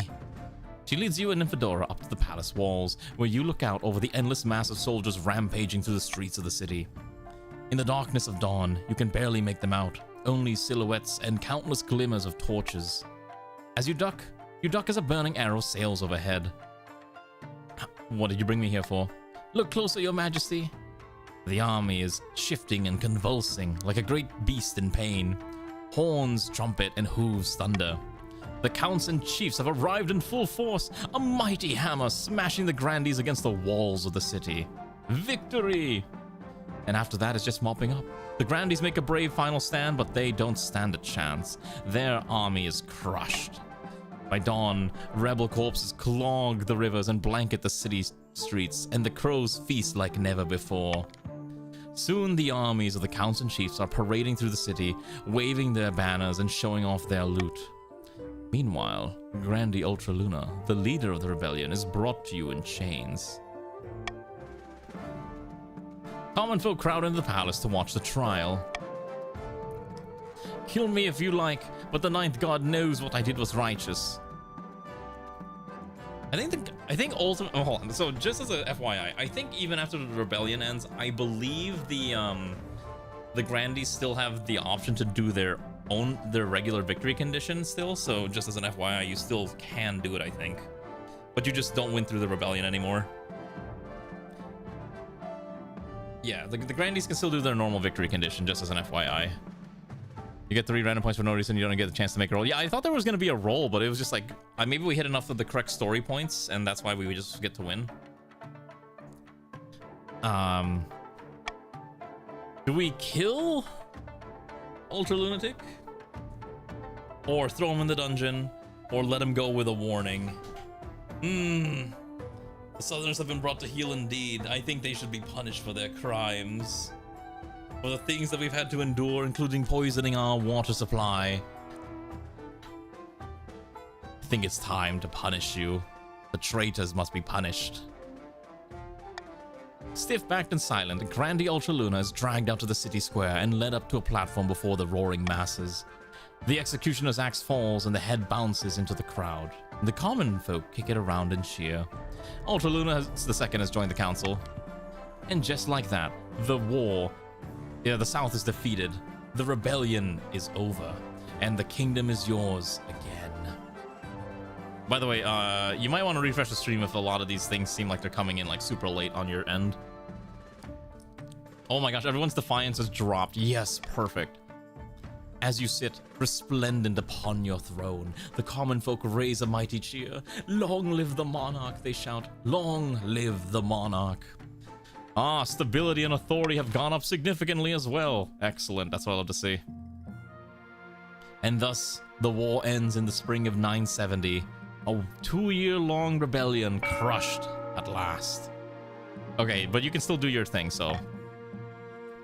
Yeah, now we just gotta force faith to go up. Your Majesty, I have the most exciting news. Our hired adventurers have discovered an ancient manuscript hidden deep beneath the mountains. It speaks of the Scepter of Sages, and it was written by Queen Alma herself. Worried about what would happen to the kingdom after she died, she hid the Scepter of Sages so her enemies couldn't find it. So where is it? It's in a warren of caves within the Blackwelled Forest, Your Majesty, near to the capital. It's been under our noses the whole time. Yes, send out more adventurers. As you wish, Your Majesty. As soon as the adventurers return, the treasurer comes to tell you the news. Most delightful news, Your Majesty. The adventurers have found a golden door beneath the forest, which matches the description in Queen Alma's manuscript. It's wonderful. The scepter should be hidden within, but the Scepter of Sages can only be found by a monarch who is strong of purpose and true of heart. Alright, what is this anime nonsense? That's me! Indeed, Your Majesty. I'm sure I agree. But unfortunately, it's not me who decides. Queen Alma wrote a ritual for the monarch to prove themselves worthy of the scepter. If we go to the cave, I can read out the relevant passages while you set it all up. You make the arrangements, bring a procession of horses, foods, drinks, adventurer guides, and a little traveling desk for the treasurer to the Blackwelled Forest. Your wife comes along too, riding beside you. I wonder if someone's already gone in there and stolen it. That would be typical. I mean, you did survive as long as you could for a rebellion. I think your rebellion went pretty well, but unfortunately you did die, but you're back anyways as the second form.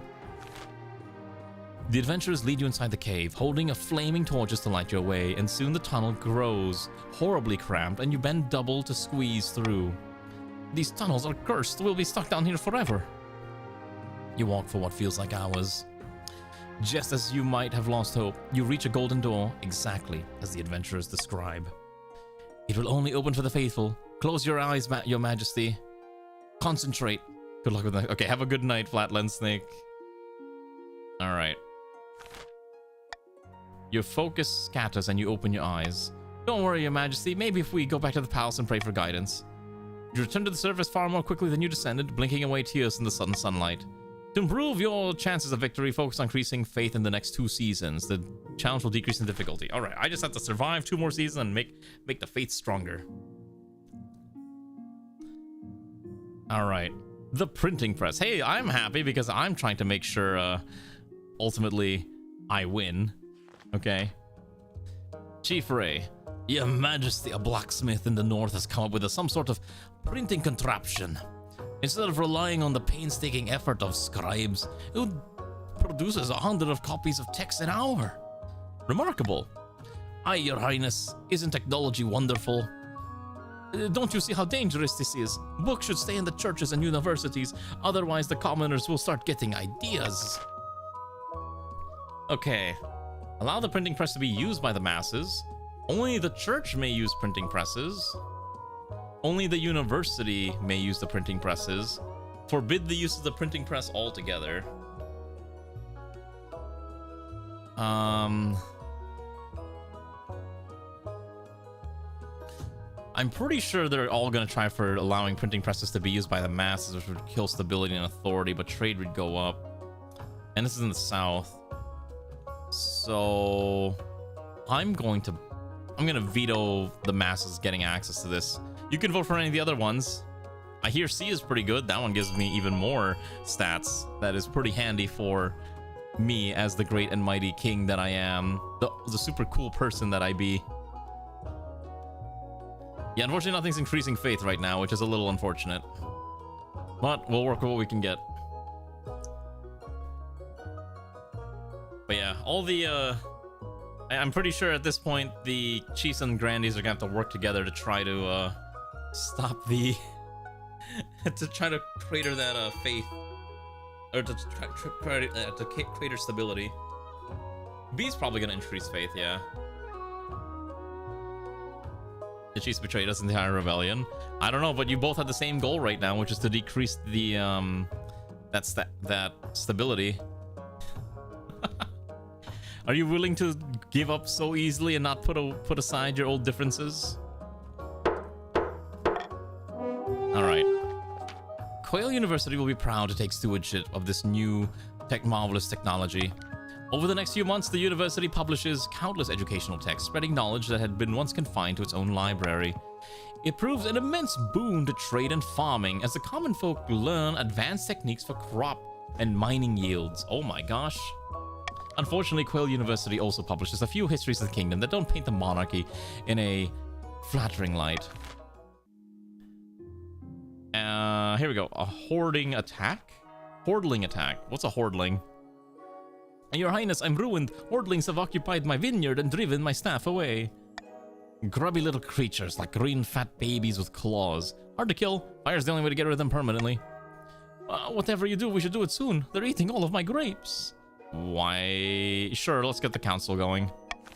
Alright, there is a bunch of hordlings attacking. What do we do? Oh boy. Strong-arm the other grandees into sending help.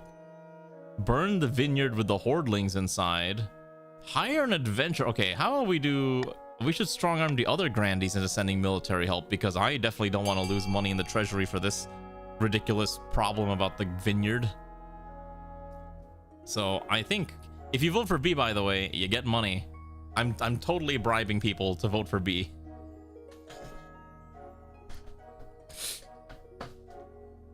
This is how I do things. We bribe people to try to get them to do as I desire. Look at all that beautiful people voting for money. I love it. Did a lot of the grandees just stop? Did a lot of the grandees disconnect after that war? I feel like that's what happened. Oh. Okay. Voting's closed, and yeah, okay. When the grandees grudgingly Send in the token force, a slaughter ensures. The holdings put up a meager fight before scurrying to the hills. Peculiarly, the Grandees discover that the Hordlings filled Grandee Mimic's wine cellar with spoons. There's so many that it's impossible to move down there. It'll take some time before the vineyard is back up to full production, but Mimic is grateful for the help. Tired of Crown blocking only us and the Chiefs betraying him about 4 times. I mean, I block everyone. To be fair, I think the Grandees were doing pretty well up until the point where, you know, I'm trying to keep the stability up. And thus ends the summer of 970. Alright, time. Here's your buildings. I like how none of these are faith buildings. How am I supposed to increase faith if I can't increase faith? Alright, well, here's your choices. Prisons, libraries, deer parks, stadiums, thieves' guilds, and theaters. What would you like to build on this fine, fine auctioning day? To be fair, part of it was you didn't have to rebel, but I do understand why you might try to rebel as well. But rebelling was not necessary at all. So you killed the original Ranu. I can't believe the OG Ranu exploded. The library and the prison. Is everyone just built? Oh my gosh. What's happening with these purchases? Yeah, I'm surprised the Chiefs keep voting stability in. It's kind of surprising. Ooh. What's E? Funding for the theater. Interesting. Maybe the Chiefs are trying to curry favor for the next run. If we do another run of this in the future. I really hope no one's actually taking any stuff that's happening personally, because this is supposed to be like a wacky, funny game. Ranu coming in with a snipe at the last second to get the prison built. I saw that. Well, stability stays the same because both things were up and down, so nothing crazy happened. A clairvoyant visit. Oh, right, it's the son of the crazy monster. Your Grace, Your Majesty, Count Drunken Wayfarer has been having prophetic dreams. It is true. I can part the veil betwixt now and some ways off. Give me a prophecy then. I look to the future and it speaks through me. No more, no less. For one thing, Chief Xanth should be aware of onion soup, and the color purple will bring bad fortune to Count Ascendant Slend II. But that's my favorite color. Please, Your Majesty, have them foretell the future for the council. We could gain insight into these great mysteries.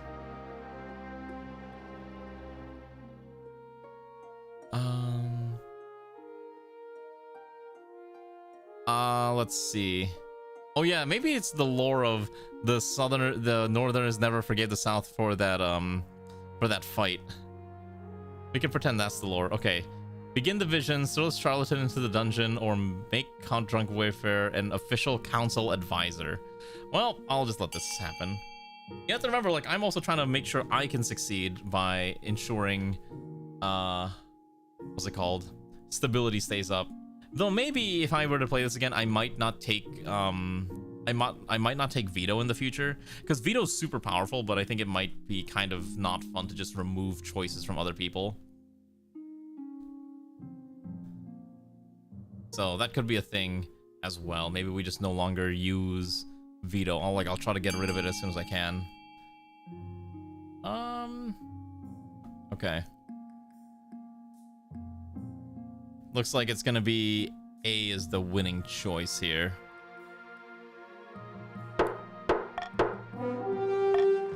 Count Drunken Wayfarer spreads a dark velvet cloth onto the floor, sits cross-legged, and closes their eyes. After a moment's silence, they gasp. Grim tidings, Your Majesty. Let me gather myself so I may understand what lies ahead. Your Majesty, I'm sorry. I foresee a slipping grip and whispers of weakness. Beware, beware. Oh no, I'm so sorry, Your Majesty. I'm sure this is all a trick. Come on, get out of here. Count Dolphin hauls them away, and their raised voices fade down the hallway. Sure enough, the Chancellor soon reports a new trade agreement with Ashmead that puts the kingdom at a great disadvantage. Drunken Wayfarer must have known what they were talking about. Call for Unity. Call for Unity is really strong. Like I said, I'm trying to... It is really rough. Your Majesty, the richest merchants in the East have bribed the counts to give them an exclusive charter. They now control all trade of silver and lumber. the East's most valuable goods. It's a monopoly, Your Grace. They're scamming the public by fixing prices, pushing smaller traders like myself out of business. Something must be done.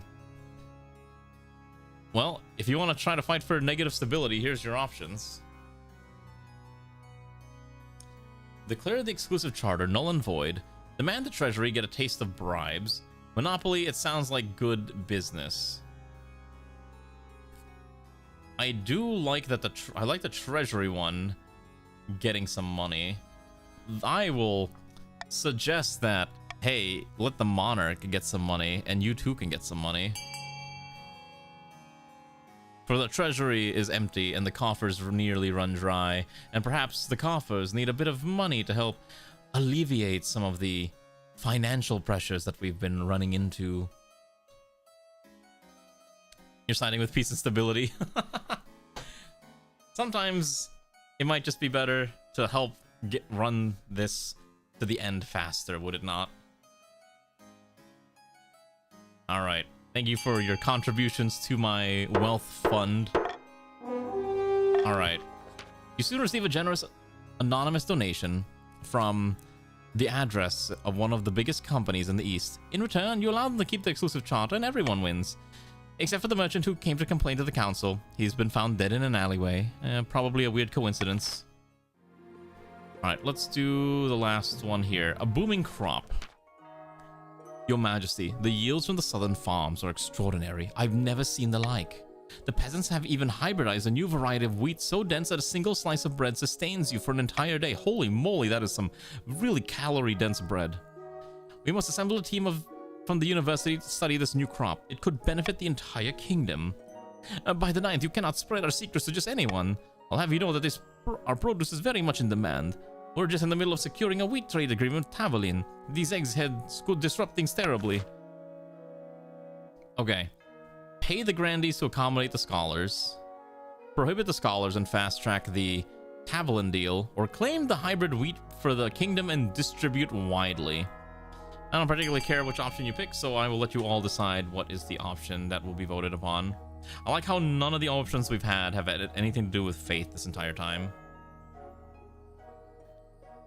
I just realized A does make me poor, which is kind of annoying. In fact, I think that's basically all the money that I just got back.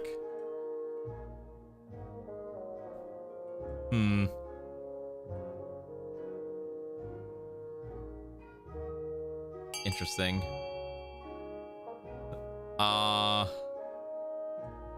It's balanced right now. Anyone else want to vote last minute? Otherwise, I know which one I'm gonna pick. Okay.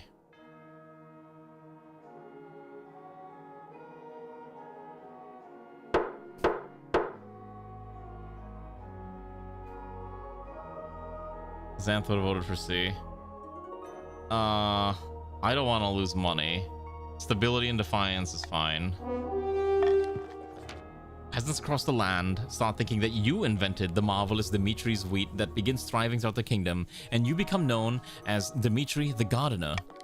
As for the grandees, they're most affronted, citing trade secrets. They'd be planning to name it something like the Southern Blessing. But Dimitri's wheat has a better ring to it, and the council has spoken. And thus ends the autumn of 970. Okay. I will not initiate any wealth redistributions. We'll just leave it as is. As the treasury continues to get a little bit more. Okay. I guess we'll try again. The Scepter of Sages. Maybe we can finally win this. With the treasure and your adventuress in tow, you return to the cave door. Your wife Nymphadora walks at your side. It will only open for the faithful. Close your eyes, Your Majesty. Concentrate. 50-50, please. A bright golden light flares behind your eyes, but you keep your breath steady. You hear the door rumble, open, and when you open your eyes, the tunnel ahead is utterly dark. Even the torches do not illuminate it. As you step into the chamber, the torches snuff out. A hideous scream echoes from below. The adventurers scramble into a protective stance while the treasurer wails. Oh, this is awful, dreadful. I should have stayed in my office. I have to say I feel similarly. Do we even have air left? It's fine, we're meant to be here. Sorry, I'll stay calm. You put out your hands and you feel your way along the wall, and then your fingers touch something. Could this be it? As you grip the scepter, it grows cold, chasing away the dark shadows of the chamber. It looks like a simple wooden staff like any other peasant might use for walking, but the glow is as bright as the sun. It's the scepter, your majesty. You've done it. I didn't expect this to happen, but sometimes it's nice to be surprised. First things first, I'm eliminating poverty. Goodness, we must call the nobles first and tell them the good news. Bearing the scepter, you make your way through the tunnels and back into the sunlit forest. And as soon as you return to the capital, you call the nobles to the council hall. Let's make the announcement right away. The treasurer holds a velvet cushion upon which the scepter of sages sit. It looks small and ordinary, but you sense the weight of its history. Nymphadora walks beside you, looking worried. Behind you, your heir Dimitri II toddles along, hand in hand with his governess. What's going on, your greatness? Why have we been brought here? I have some good news. The nobles fall silent as you ascend to your throne and settle yourself comfortably. Monarch Dimitri has descended into the darkest depths of Blackwood Forest and retrieved the scepter of sages. Excited and worried worshippers ripple throughout. Excited and worried whispers ripple through around the council hall.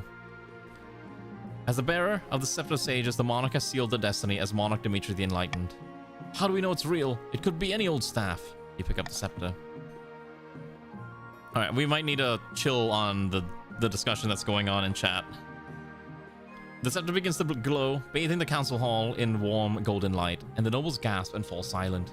Besides you, Dimitri claps his hands in delight. I never thought you could do it, Dimitri. It becomes clear that even the grumpiest of nobles will never dare speak against you while you bear the scepter of sages.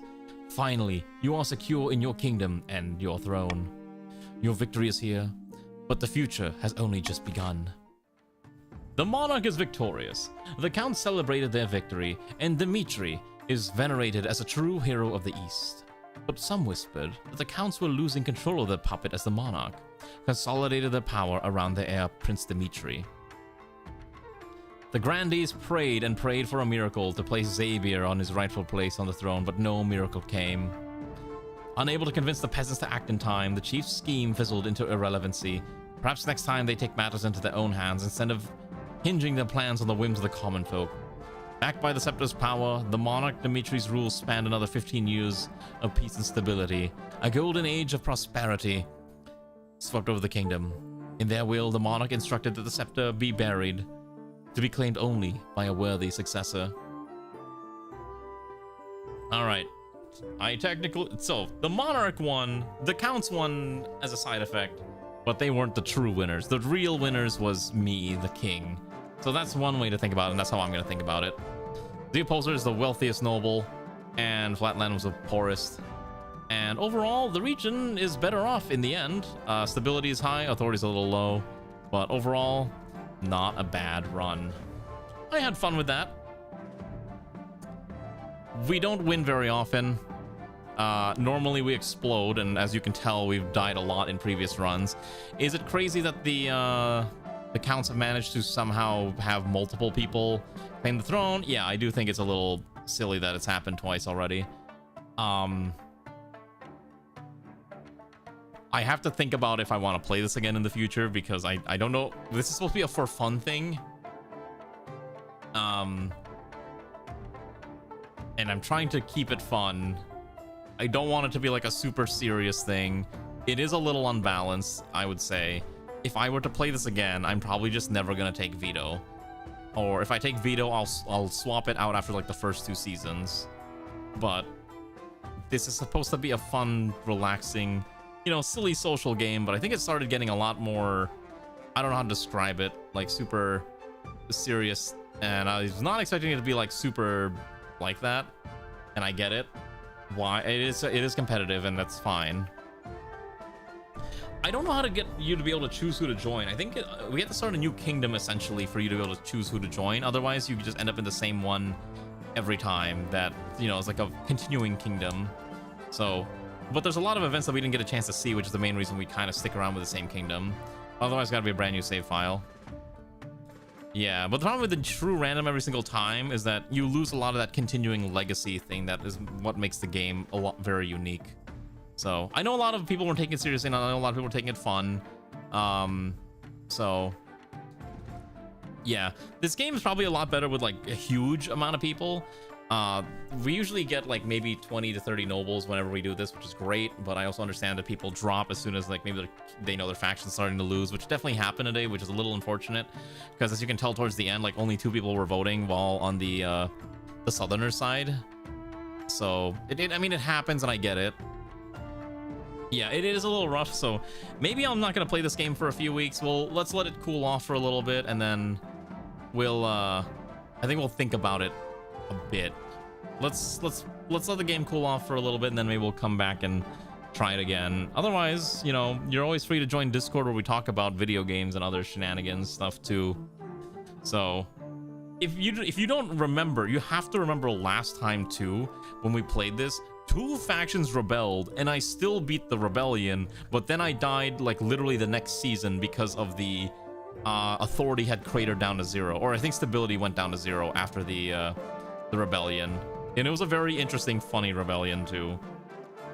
All right, so yeah, I thought the Chiefs might have joined, but I was kind of surprised that they didn't. But I know Ranu's very much was going to I think it was like the deciding vote of being a stability chieftain overall, which was kind of interesting. So yeah, we also ran into a bankruptcy this time, which was also kind of cute. So hopefully again you had fun. I tried to make this interesting. My throat's a little dying today, so maybe I need to, it's kind of rough. Yeah, stability was like at 4 and then it like jumped all the way to 9. I was like, man, that sucks. That was rough. Yeah, I do think veto is overpowered though. I think veto is like legitimately super powerful and super nutty, and probably I don't want to run it that much in the future. Ronus Ab save the king. Yeah, sure, we can say that. The defiantness was reduced enough. I mean, yeah, they weren't as defiant anymore, and you could LARP, or you can roleplay the reason that maybe the chiefs didn't want to support the rebellion was the fact that one of their own was killed by the southerners, you know. So that could be like a legitimate reason why, maybe plot wise, that happened. So it was a little silly somehow intense the swing of the stats were going, which is a little nuts. Okay, but anyways, I hope you had fun. I am going to go do other things, like probably play some Pal World or get some food or something. But again, I wish people weren't trying to make this super serious. It's supposed to be a for fun, silly thing. I'll be back on Monday. We'll continue RimWorld, and then we'll probably... Did I raid Risen recently? Hold on. When was the last time I raid Risen? Yeah, I hope you had fun. Like I said, I hope this was enjoyable. I did give a ton of tax breaks to the what's it called? To the Northerners, which was pretty silly. Okay, I raided this in like 2 weeks ago, so it's fine. We can raid this in. And again, don't worry. Don't worry. I'm not like mad or anything. I'm just more like, hey, you know, we should all just be for fun. And I know RP gets heated, but it's like once we start getting into like angry meta talk, then that's when it becomes a bit of a problem. Anyways, we'll be back to RimWorld on Monday, and then we'll do whatever else I normally do. I think we're doing Fire Emblem on Wednesday. I may or may not get a key for something next week, so we'll see. We're probably not doing another art stream next week unless I really feel like it. Otherwise, good night, everyone. Enjoy your weekend. I will return at some point. Say hi to Isin, who's playing some weird game called Core Keeper, which definitely exists. Okay, goodbye. Enjoy your off-kai if you're at off-kai.